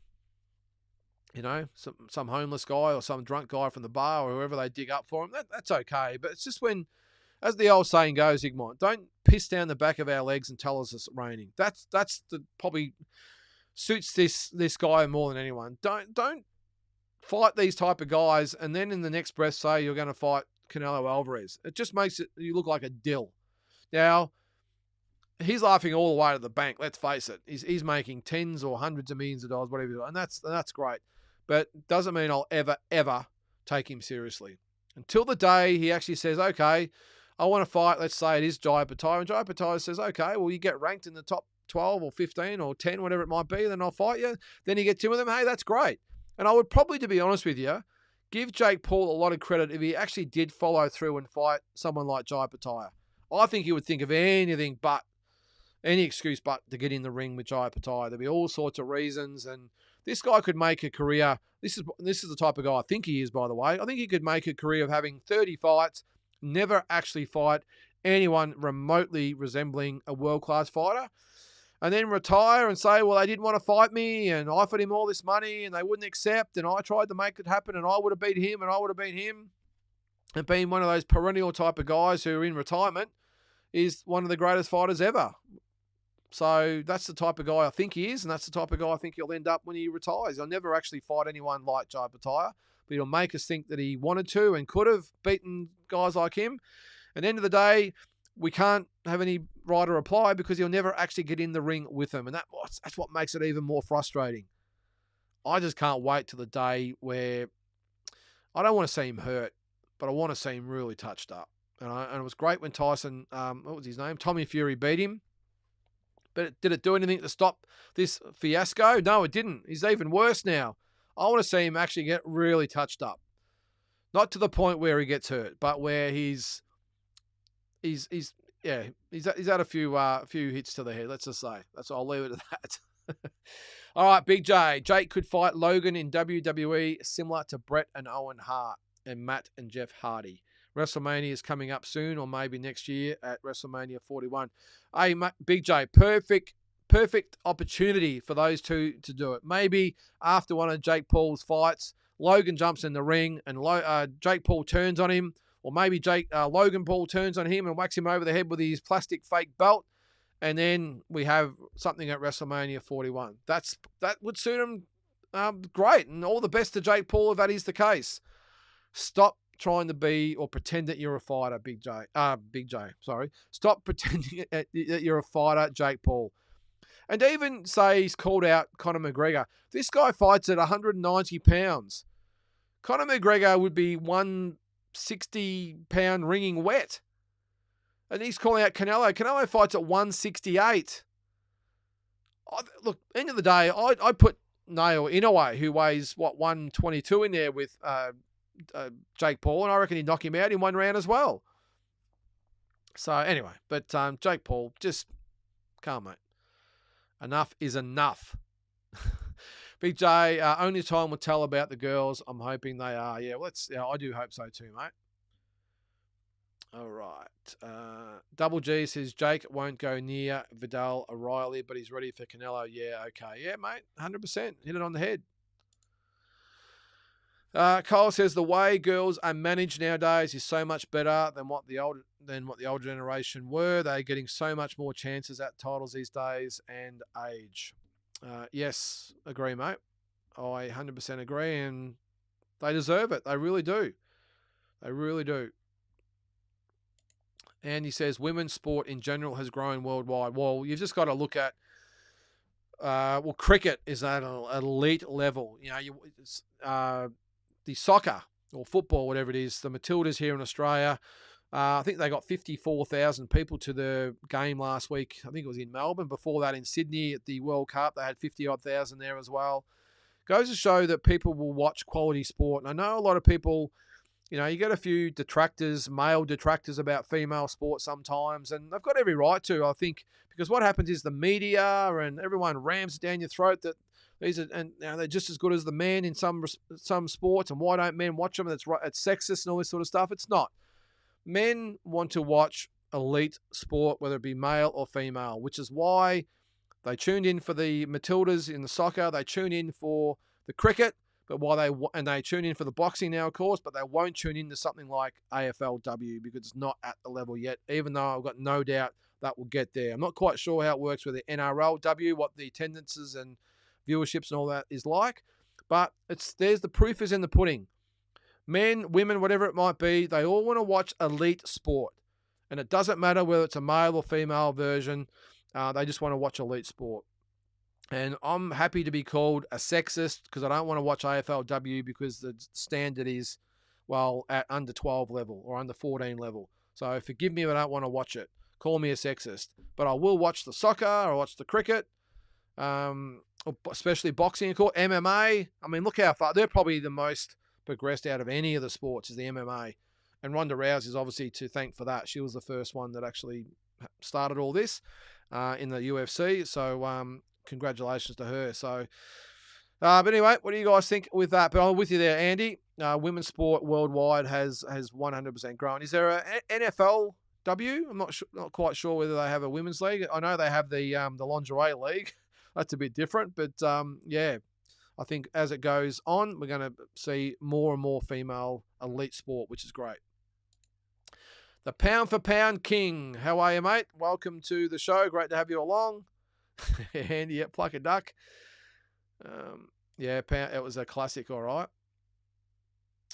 Ed, thanks, mate. Much respect to you as well, mate. Really appreciate you watching. Batman says, I think the Zhang stops Parker. Okay, yep. That's cool to have a different opinion. I agree. Batman says, Jules, given his age, at some point the Zhang will walk off the cliff, but then till then, I think he stops Parker. I think either way, it's going to be a really, really good fight, Jules. I'm actually really looking forward to this one above the Joshua and Ngannou fight. How do we see that going, guys? Francis Ngannou and Joshua. I think Anthony Joshua handles Ngannou with ease. Just my opinion. He'll probably knock him out now. I've said that. Ngannou will knock Joshua out. I just think Joshua will now know 100% what he's in for. He'll learn from the Tyson Fury fight. And I just think he beats Ngannou pretty comfortably. Does he stop him? Maybe late. But I think he outpoints him pretty comfortably on points, in my opinion. But this is the fight. And I don't disagree with what you guys are saying there. I just think if the same Parker turns up that fought Wilder, I think he can beat Zhang. Parker versus Zhang is a heavyweight fight for sure. Sure is, Ed. Cole says, Parker is the only match I watch in Saudi because I ain't getting up early again. Well, I think I got a little bit of feedback last time, some negative feedback out there from one or two people who weren't impressed that I didn't get up at 3 o'clock like everyone else. I got up at 5:30, so apologies. I'm certainly not going to be up at 2 or 3 o'clock. I think I've made the call already. I just can't. I won't be able to do it. I need my sleep. I can get up at maybe at 5:30, but not 2 or 3 o'clock. I ain't doing it. So let me have it. NRL dominates 2 states. AFL dominates the rest, even the Northern Territory. Yeah, it does. I don't want to get in a whole NRL, AFL tit for tat here, and I respect the NRL, especially with what I said earlier, what they've done in Vegas. But NRL is obviously massive in New South Wales and Queensland. AFL is massive in all states. It's just not as big, obviously, in Queensland or Northern Territory. The New South Wales, even though we have 2 teams there and get record crowds pretty much every week. NRL is still the top dog, and that's cool.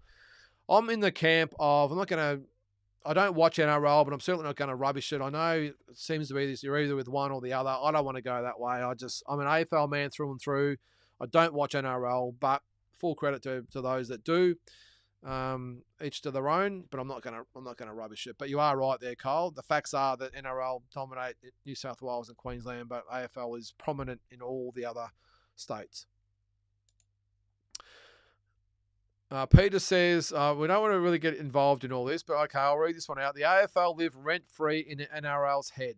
There's 0 grounds in the USA for the AFL, and being our Indigenous game, it's in Australia where the money is for our code. Yeah, well, that's probably one thing I will say. I know we're getting off the boxing side of things, Peter. But one thing I always say to the AFL knockers is the NRL supporters love saying, "Oh, when's your state of origin and when's your international game?" AFL don't care. They don't care that the game's not played anywhere else. They don't care, and they love the fact that it's an Indigenous game. They love the fact that it's our game. It's Australia's game. And I know it's a common argument that, well, when you pick the All Australian team, when are they playing overseas? Again, AFL fans and the teams and the players don't care. They love the fact that it's an Australian game. They love the fact that it's played all around Australia. And when we get the Tasmanian team in, and they're looking at also a Northern Territory team, we'll have a team in every single state and territory, if you don't count Canberra, I suppose, in Australia.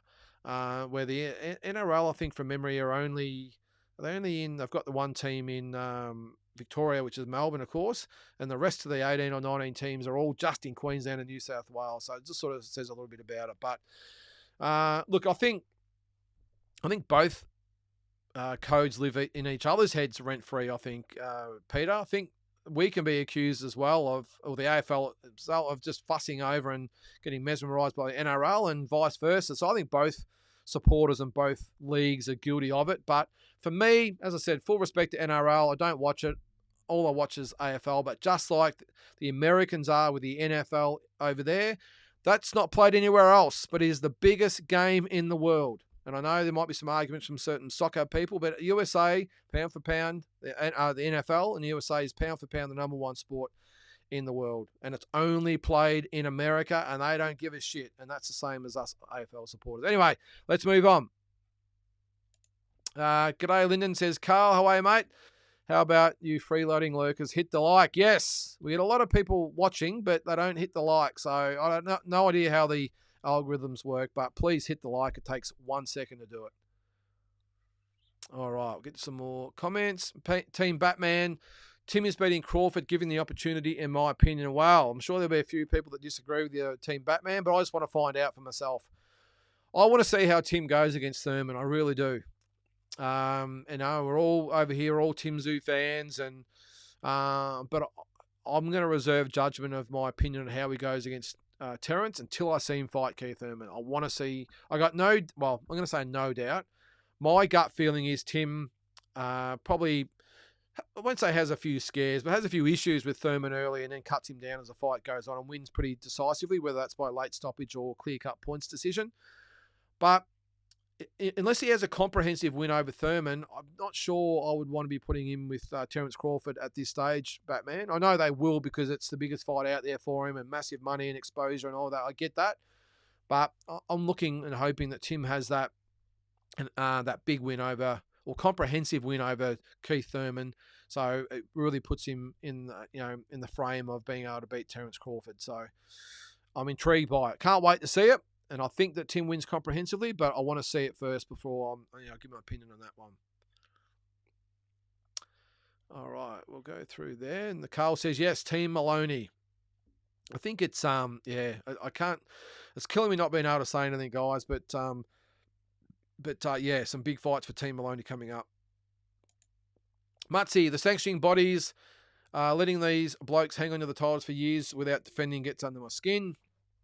The rest of the blokes in the division never get a crack at the title. Well, are we seeing that change, Mutsy? Jamal Charlo has just lost the last of his belts. He's now beltless at 154. So are we going to start seeing some unifications, defences, all that sort of stuff? Let's hope so.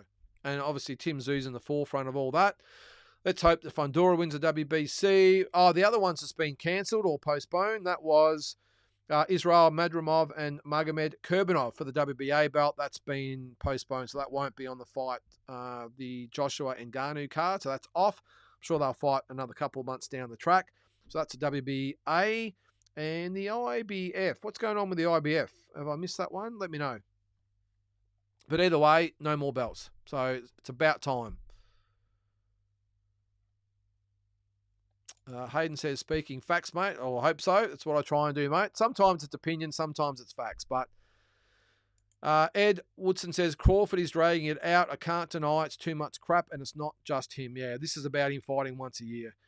He's just lost all his momentum, Ed.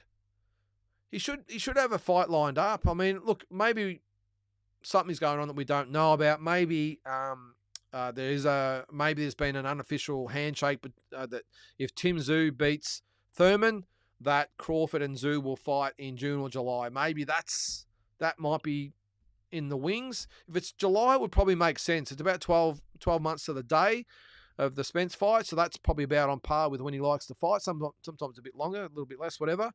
But maybe they've said to Tim Tszju and maybe even Keith Thurman, more so Tim Tszju, I would think, that if you beat Thurman, that we will fight you in, say, July, and that gives him a 4-month or 3.5 to 4 months break, which doesn't worry Tim at all. He fights, 3 or 4 times or 3 times a year anyway, and fits in with Crawford's schedule, then maybe we might see that. But the fact that we've heard nothing, a lot of hearsay with the Canelo situation, but apart from that, been no mention of who he's going to fight at all, and we're 8 months past his last fight. It's just a shame he's lost his momentum, Ed. It's a little bit the same as Tank Davis. You've got Devin Haney fighting, or Garcia fighting Devin Haney. That should be Tank Davis. So, yeah, it's just a shame that we're not seeing them more often, that's all. And both are, Crawford's 35, nearly 36, I think he is. Davis is 30, nearly 31. So it's just a shame we're not going to see much of them as they get into the twilight of their careers. All right, Mark. I hope so, Batman. But if Tim won't lose to Bud, he will either win or learn. Simple as that. Yeah, it's not the end of the road for Tim if he loses, Mark, against either Thurman or Crawford. So he's still only 28. He's got plenty of time. And he's good enough to come back and win another belt. I don't think, as I said, Thurman is the man. But, look, end of the day, I think Tim's the sort of guy, like most of the Aussies are. Look, it's not about, what if I lose and what happens. It's like, no, I want to fight the best and I'll deal with what happens later. If he fights a Crawford or Canelo, there's no disgrace losing to those guys. You just butter up and you go again. It's as simple as that. You're only as good as your last fight. And so if Tim did happen to lose to Thurman, I know it'd be a massive blow to what they're doing, but pick yourself up, dust yourself off, and you go again. Canelo will be a similar thing. So, and so would Crawford, of course. Ed, what do I know? Well, if you're a boxing fan, mate, I'm assuming you know a bit, mate. Yeah, your opinion's just as valuable as anyone else out there. So, pound for pound king, Tank is part to blame. The problem is Floyd, Alabi, Calvin directing Tank down that path, making excuses why the harder fights shouldn't happen. They are to blame 100%, pound for pound king. They are the reason. The PBC fighters just don't fight, and the Mayweather fighters, they just don't fight. And they're too difficult to deal with. It's too hard to get over the line, all the rest of it. End of the day, the only ones that are getting hurt are their fighters. So, Andy, Tank definitely worse than Bud, in my opinion. PBC had a lot to do with their fighters being on PBC Island, and Bud was top ranked for ages. Might have been stagnant, having been contracted to do the Spence rematch. Well, he was. Bud was contracted to do the Spence rematch, and of course that's now null and void. Spence can't fulfill his part of the contract because of his eye operation. So Bud is now a free agent, so he can go wherever he wants. So that should be exciting. He could go to Golden Boy or Matchroom. Doubt he'd go back to top rank considering what he said about Bob Arum.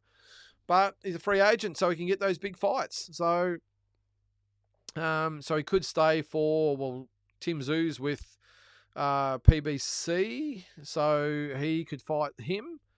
But anyway, I suppose the time will tell. But end of the day, he's a free agent. A good call, that PBC Island, Andy. It's a good description. Kyle says, took me a while, but here are my girls updated pound for pound. Okay, let's hear them. Carl says, Tank is the king of B-level fighters. Copyright 2017. I like that. Ed says, it's 3 a.m. here, but I'm glad I was up for the stream. Hey, Ed, really appreciate you tuning in, mate. It's great to have people from all over the world on the stream, so I really appreciate that, mate. Asbot says, to Batman, I agree. Tim beats Crawford. I love dropping that on US boxing channels. People lose their shit for having suggested it. I think Carl's been guilty of that too, hasn't he? He loves getting on there and stoking the fires. It's good. Casper Monroe Lynch. How are you, Casper? Welcome to the show. Did you watch the 2 featherweight title fights yesterday? Ray Ford win was amazing. Well, I only had to watch it after the fact, Casper, because here in Australia we didn't get it. So a bit like the Teofimo Lopez fight as well. We didn't get it, which is not great for us down here, but I watched it on YouTube after the fact. What did you think of the stoppage? I don't think the referee had a choice, to be honest. And I know there was an uproar about it afterwards. Credit to Raymond Ford, by the way. He was getting, dealt a pretty, well, I won't say beating, but I thought, what was it? Kolmatov was in front and was on his way to victory. But I just thought in the end, you turn your back and you don't fight back, the referee hasn't got a choice. Even if there's only 7 seconds left. I know that was a big argument amongst a lot of fans yesterday. Well, he only had 7 seconds left. Well, it's a bit like the Meldrick Taylor, Julio Cesar Chavez fight. Doesn't matter whether there's 1 second left, or in that case 2 seconds left, or 2 rounds left. If the fight has to be stopped, it has to be stopped. Now you've got Kolmatov, who actually gets up, he gets rocked, turns his back and pretty much runs away into the ropes, turns his back. I don't think the referee had a choice to stop it. Now, I know there's some other arguments that maybe could have said he could have stopped it to see if he was okay, but geez, Ford's the one with the momentum doing the punching. Kolmatov has turned his back. I just don't think he had a choice and had to stop the fight. So, but what a win by Ford. Unbelievable win. I didn't watch the Lopez and, was it Reina Abbey fight, Casper? I didn't watch that one because, again, we didn't get it live and I haven't had a chance to watch it on YouTube yet. But yeah, that Ford and Kolmatov fight was something to see. All right, quickly, Kyle, we've got the 10. This is the top 10, is it? Sky Nicholson, Shanika Johnson, Ebony Bridges, Taylor Robinson, Beck Hawker, Shannon O'Connell, Viviana Ruiz, Ella Boot, is it Liz or Lisa? Sandstrom, Jazzy Parr. Not bad. Would you have Desley Robinson in there as well? That might be, or have you got no, you haven't got her there. I would have Robinson definitely in the top 10 there, probably ahead of either Sandstrom or Boot. I would think Cole. I think Ella Boot's only had about 3 or 4 fights, hasn't she? So, but Jazzy Parr with a rocket going up there. Robinson over Hawker, yeah, could be debated, but yep, not a bad list there, mate. Definitely, I think you got the top 3 right, 100%. There you go, Robinson. There you go. Sorry, I didn't see that comment. Oh, sorry, you think, was that Taylor Robinson? Yeah, Robinson. Yep, okay. Could you imagine Bill Haney versus Lopez Sr.? I'd buy that pay-per-view. I wouldn't waste the money because you know what, Jules? Then we're going to have Tyson Fury's dad, John, fighting someone, and you're going to have Guerrero's father fighting Lopez's father. And, oh, geez, what a circus it'd be. Haney is all wrong for Tio. Yeah, no, I tend to agree. Axie Man, how are you, mate? What a performance by Ray Ford to win the WBA featherweight title over the weekend. Down on 2 cards. He stops Komatov with 7 seconds left in the 12th round. Yeah, what a win, mate.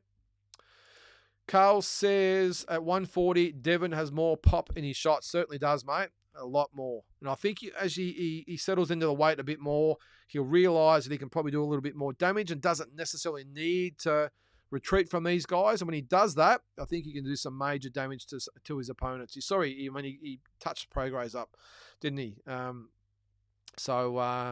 I think, I think again with Ryan Garcia, I think Devin boxes in for the first few rounds, realises that Garcia hasn't got a lot to offer, and then I think could stop him late, I think. So Carl says, I agree. Also, which TO you get makes a big difference. Yeah, good point there, mate. You don't really know which one's going to turn up. I'll keep going through them there. What about a Danny Green and Jai Opatai? Is that as far as a fight goes? Well, yeah, you're right, because Danny started at super middle, went to light heavy, then ended up at cruiserweight. I think at cruiserweight, Jai wins that fight pretty comfortably as bot at cruiserweight. I think Jai would handle Danny pretty comfortably at cruiserweight. Pound for pound, King says, yeah, the difference is, does Haney 12-0 or does he lose a few rounds? Is too quick for TO. Yeah, it's an interesting one. TO's not the fastest guy, which makes him a lot harder against Haney, doesn't it? I'm just trying to picture in my head how the fight would go. I think TO would win rounds, definitely, but I think Haney wins 8 rounds to 4, maybe 9 rounds to 3. Asbot says Jai wins, but it's a cracker. Yep, at cruiserweight. Carl says, I can't wait to see Jai beat the snot out of Breedis again. I think he stops him this time around. Yeah, wouldn't be surprised, Carl. I'm thinking, though, maybe, again, probably another decision win. Breedis is pretty tough. I just think it's a lot more comprehensive, and I don't think you see Jai take as much punishment this time around. I think he's a lot smarter, a lot more confident, a lot more seasoned, and I think he beats Breedis, 8-4, 9-3 again. So, do we have an update on Dempsey McKeon? No, I did see that he'd been training and was looking to come back soon, Kyle, but I don't think anything's been locked in at this stage, which is surprising because I know he got stopped. Was it the last round or one? No, he got stopped by Hergovich, obviously, but no disgrace in that. I'm surprised he hasn't been back a little bit earlier, to be honest, but there's obviously reasons. Maybe he wants to work a little bit more on his craft. Maybe work with a few different trainers and whatever else. But yeah, I don't think there's anything untoward. I think he'll be back pretty soon.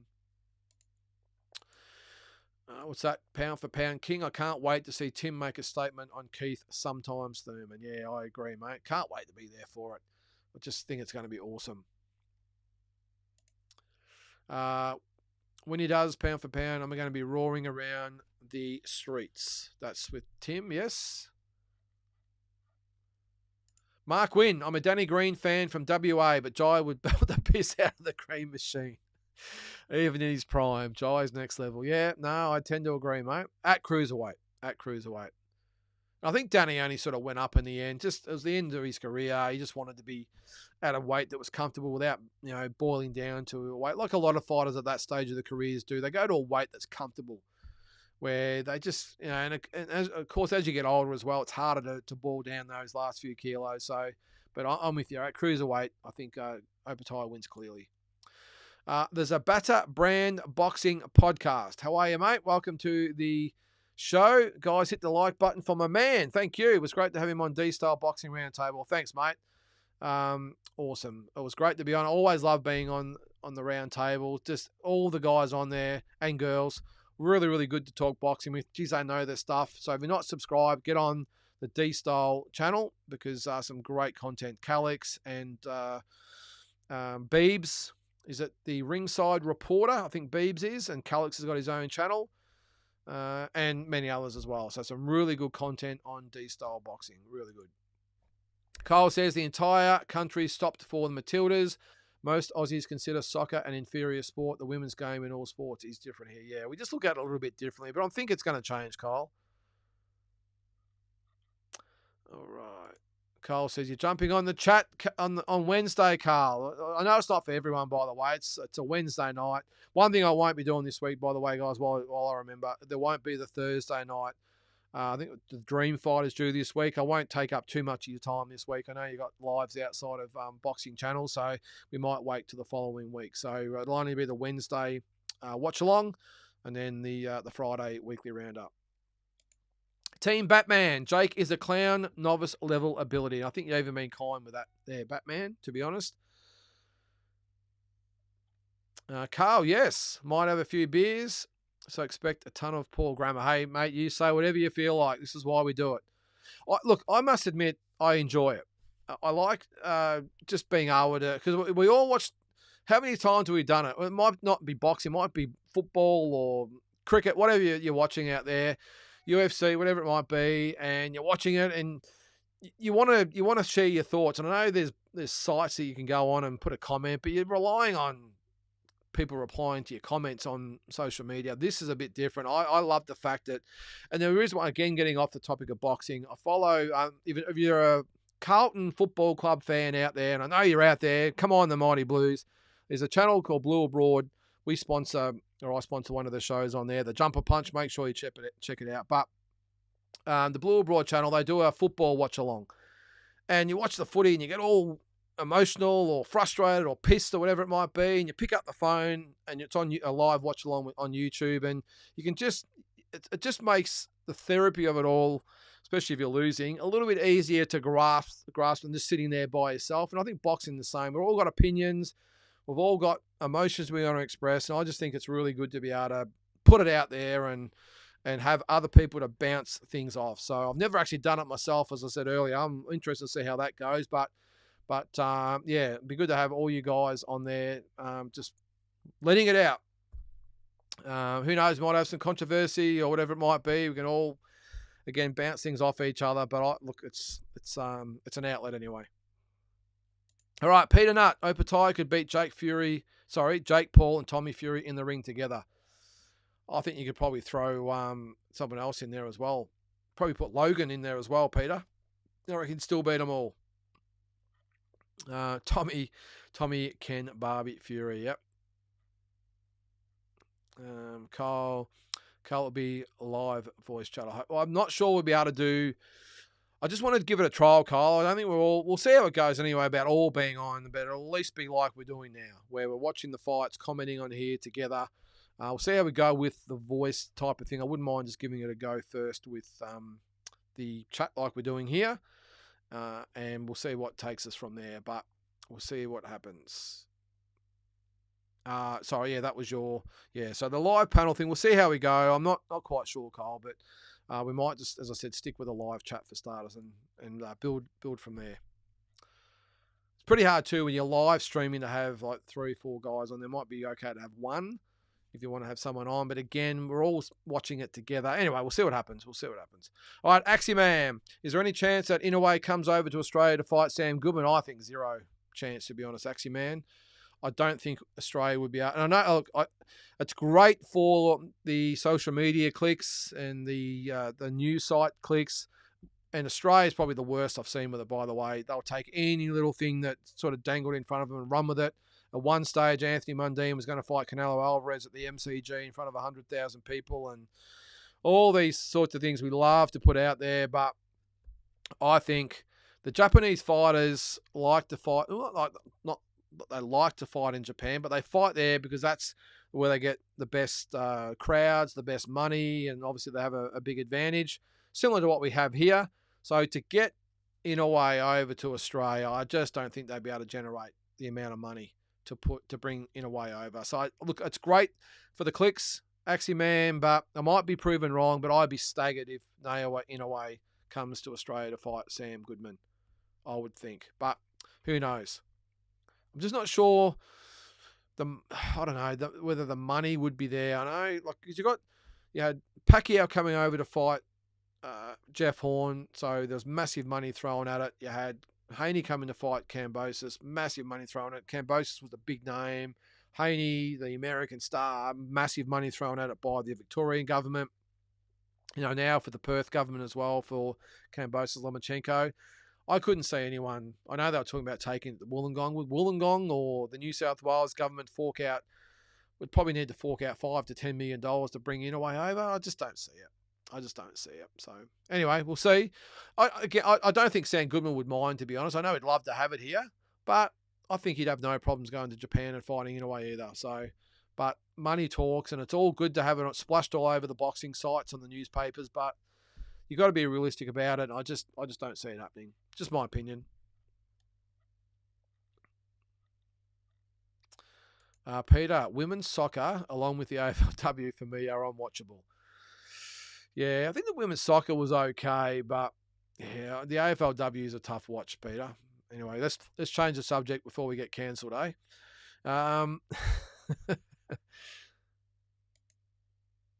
There's no way most women could name 5 Matildas off the cuff. Well, is it Sam Kerr? She's probably the only one I can remember. James?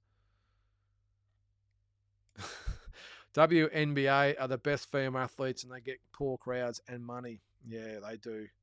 Look, I've never watched the WNBA, but I know all the fans over there make fun of them over there. Look, at the end of the day, it's not their fault that they're not sort of seeing in the same light as the men. The only thing I take exception with the whole women's movement is the whole they should be getting paid the same as the men. So same as any sport there is, you're only as good as or only as relevant as the money you bring in. And I still remember years ago when Ronda Rousey came to Australia, the Aussie media, as they do, tried to make a little bit of a political statement, dangled a little question out to her. What do you think about, well, the female fighters don't get paid, or females in sport don't get paid the same as their male counterparts, and blah, blah, blah, blah, blah, blah, blah. And Ronda Rousey's handled it absolutely beautifully. She said, well, I'm the best or the highest paid UFC fighter in the sport, and I'm a female, and you know why? Because I bring in the most dollars. And pure and simple, you bring in the dollars, you get paid. And that's where everyone has to look at it. If the AFLW or the WNBA or NRLW starts bringing in the coin, then they get the percentage of it. That's the way it should be. But if you like the AFL, where you're completely 100% funded by the men's competition, why the hell would you come anywhere near getting paid the same as your male counterparts? Doesn't make sense. I think in tennis they get looked after pretty well, but again, the women's tennis players make a shitload of money because the eyeballs are on the sport because it is elite, just as elite as the men's tennis is. So I'm all for you bring in the revenue, whether it's male or female, you get paid. Was it the soccer in America? All these protests and all this sort of stuff, boycotts over the soccer team wanting to get paid the same as the men. We won the World Championship or the World Cup, so we deserve to get paid the same as the men. Yeah, but you cost the competition tens, if not hundreds of millions of dollars a year or probably not hundreds, probably tens of millions of dollars a year. And guess where the money comes from, girls? The male competition, the male team. So anyway, let's move on. We're on the boxing. We're getting into some dangerous waters here, so I'll move on. All right, one last one. AFLW could have been great. Now everyone is selling out, and 50% of the talent in the game don't know how to bounce a ball. Should have stuck to 8 teams. Livingston is an idiot. I will agree with that, mate. They expanded way too quickly, and the talent pool was spread way too thin, and now the whole competition is it's a tough watch. But hey, good luck to the girls. I'm sure in another 20 years I'll be a lot better. All right. Carl says, I think AJ boxes Francis's ears off. Thanks. I agree with that. AJ should dominate Francis and stop him definitely. Yep, I agree. James says, I think Zhang is the best heavyweight at the moment. I don't agree with that, James, but I respect your opinion. I still think Usyk beats Zhang, even though he's a big, big boy. I think Usyk, Fury, and probably Wilder would be touch and go, but I think Usyk and Fury definitely beat Zhang. Although the Fury we saw in the last fight against Ngannou, well, that might be a different story, but I think for me, Usyk is still the number 1 heavyweight in the world and beats Fury. All right, how in the world is Francis ranked 10th in the WBC? Carl, you answered your own question, mate. It's the WBC. Rules don't apply. They make the rules up as they go. That's why they're a joke. What's that, Carl? Let's fight Kyle. No fighting, guys. Keep it clean. What do we got there, Ed? Much respect to you and all the Boxing Deep Dive channel. Got to crash out now. Thanks, Ed. Really appreciate you joining in, mate. And welcome here anytime. Carl says NRL over AFL. LOL. Come on. We're not getting into all that. I'll keep going there. Carl says, very well, Carl. Challenge you to go to the Street Fighter. Okay, yep. You can sort that out. Canberra has one NRL team. Come on, fellas. I appreciate both codes. So what is it? So you got Melbourne and you got Canberra, which may as well be part of New South Wales. How many teams is there? 20? So that would mean there's one team that's outside of New South Wales. And I'm going to, as I said, include Canberra and New South Wales. There's one team out of New South Wales and Queensland. I appreciate both codes as well. Madrimov failed his medical. Yeah, that's right, Carl. He did. I can't remember. I just sort of quickly went over it, but yeah, it was some sort of medical situation, wasn't it? All right.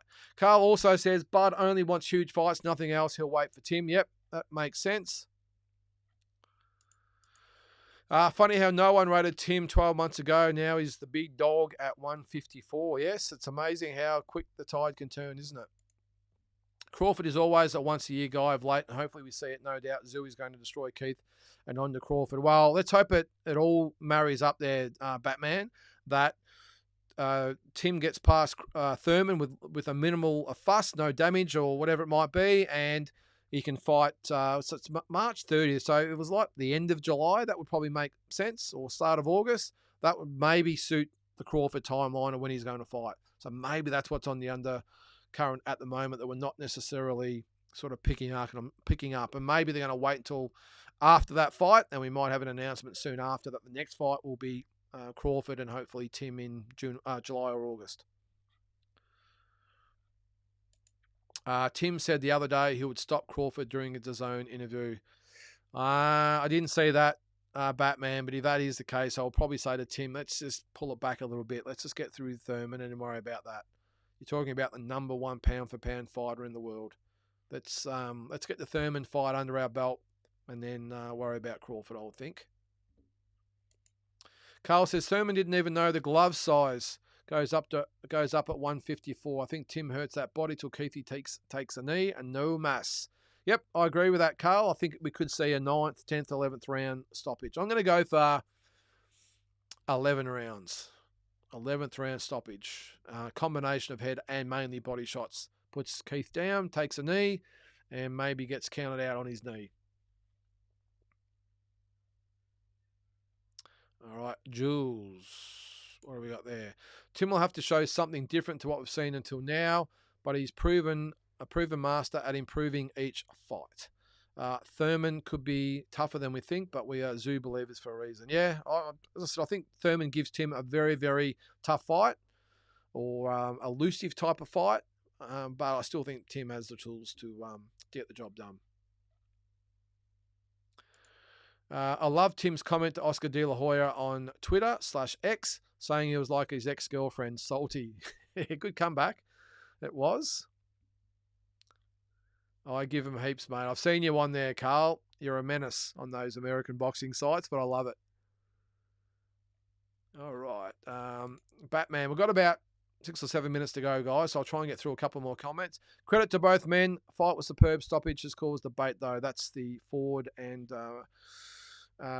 what is it? The Kolmatov fight. The Russian names, I just cannot get my head around. So Kolmatov. Good stoppage. Protect yourself at all times. Tend to agree. Ref is told never to take into account the time on the clock. 100% Batman. That's one thing a lot of fans don't get or can't get their heads around. Doesn't matter what. Same as the Taylor Chavez fight. You reckon Richard Steele was worried about how many seconds were on the clock? He's looking at the state of Taylor, who was in no condition to continue and did not respond to Richard Steele after being asked twice if he was okay. Didn't respond.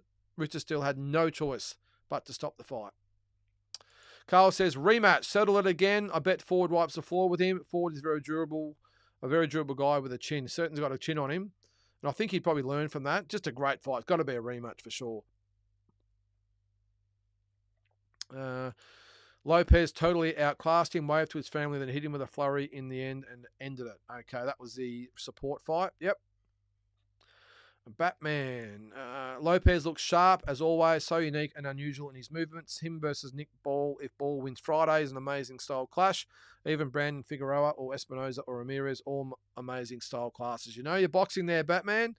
I won't doubt that, mate, but you're right, all great matchups. Robbie Jones, thanks for making the effort every week, mate. No, my pleasure, mate. I love getting on here and talking boxing with you guys. My favourite time of the week, but I've just got to keep it to 2 hours. Could be here all night. Yeah, I liked when he got the crowd going and got them in the finish. Yeah, I'm going to have to watch it on YouTube now. I'll do that. Carl says, Breeders hasn't fought since the first fight with Jai. This will be Jai's third fight in 8 months. That will be a major difference, Carl, and that's why I think Jai does it a lot easier this time. Still be a tough fight, but I think Jai wins very comprehensive this time. Batman, I think Jai beats him much easier. Yep, this time can't see anyone beating Jai at cruiserweight. No, I agree. Beebs is a character. The whole crew are good peeps. They are. They're really, really good guys. Well, I was actually in Boston in December with my family, and I didn't know Beebs was actually from Boston. So next time I go over there, I might have to see if he wants to catch up for a coffee. I know actually D-Style was going to maybe get to Glendale, Arizona for Liam Wilson's fight. It would have been great to see him there, but I've got a feeling he said on the round table he's not going to get there now. So that's a shame. Hopefully I might see him in Vegas. Bruce Lee needs to work on his cardio. After the 6th, he started gassing and throwing sloppy punches. Which one's that one? Pound for pound? Let me know.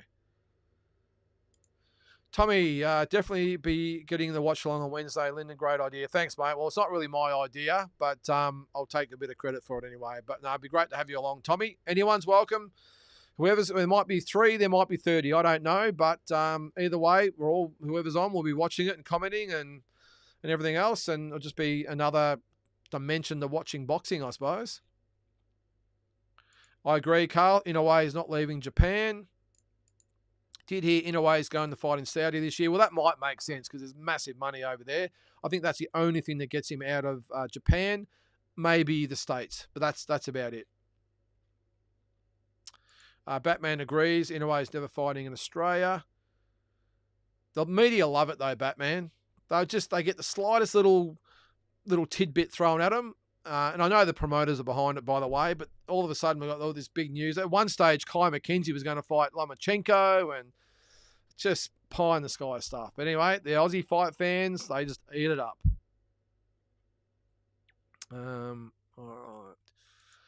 Inoue and Canelo both said they want to fight 3 times this year, with Saudi being one. Imagine those guys on the card. Unbelievable. Well, it's only a matter of time, Batman, before they turn their attentions away from the heavyweights. I know they've got the Beterbiev and Bivol fight coming up. It's been predominantly the heavyweight so far. So it's only a matter of time. They say, well, okay, we're going to be the biggest sort of place for boxing in the world. Well, it's only a matter of time before they say we want Canelo, we want Inoue, we want Crawford. Just makes sense.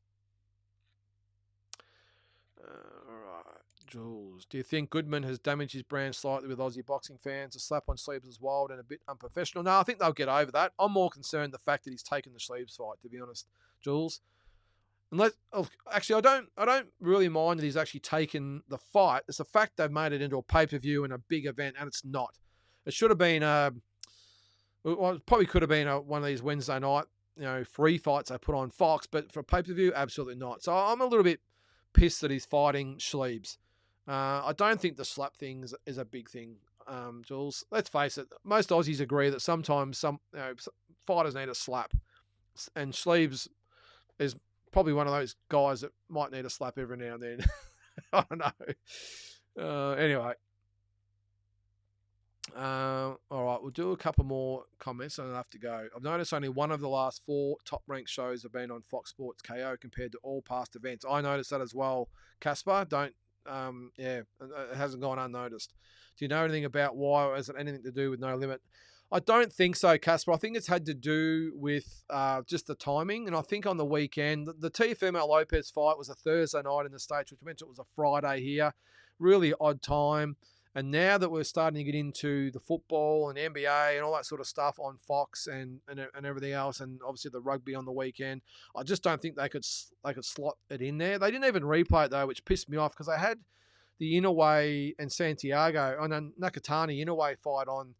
Nakatani Santiago fight on Sunday night. So why couldn't they have at least put this fight on or whatever? But I think it's just the time of year the sports are on, Caspar. But when you've got like 5 or 6 different channels, surely you can find a spot for boxing. It's always football, basketball, cricket, soccer. It's never, or not so much soccer, but it's never boxing taking precedence. So who knows?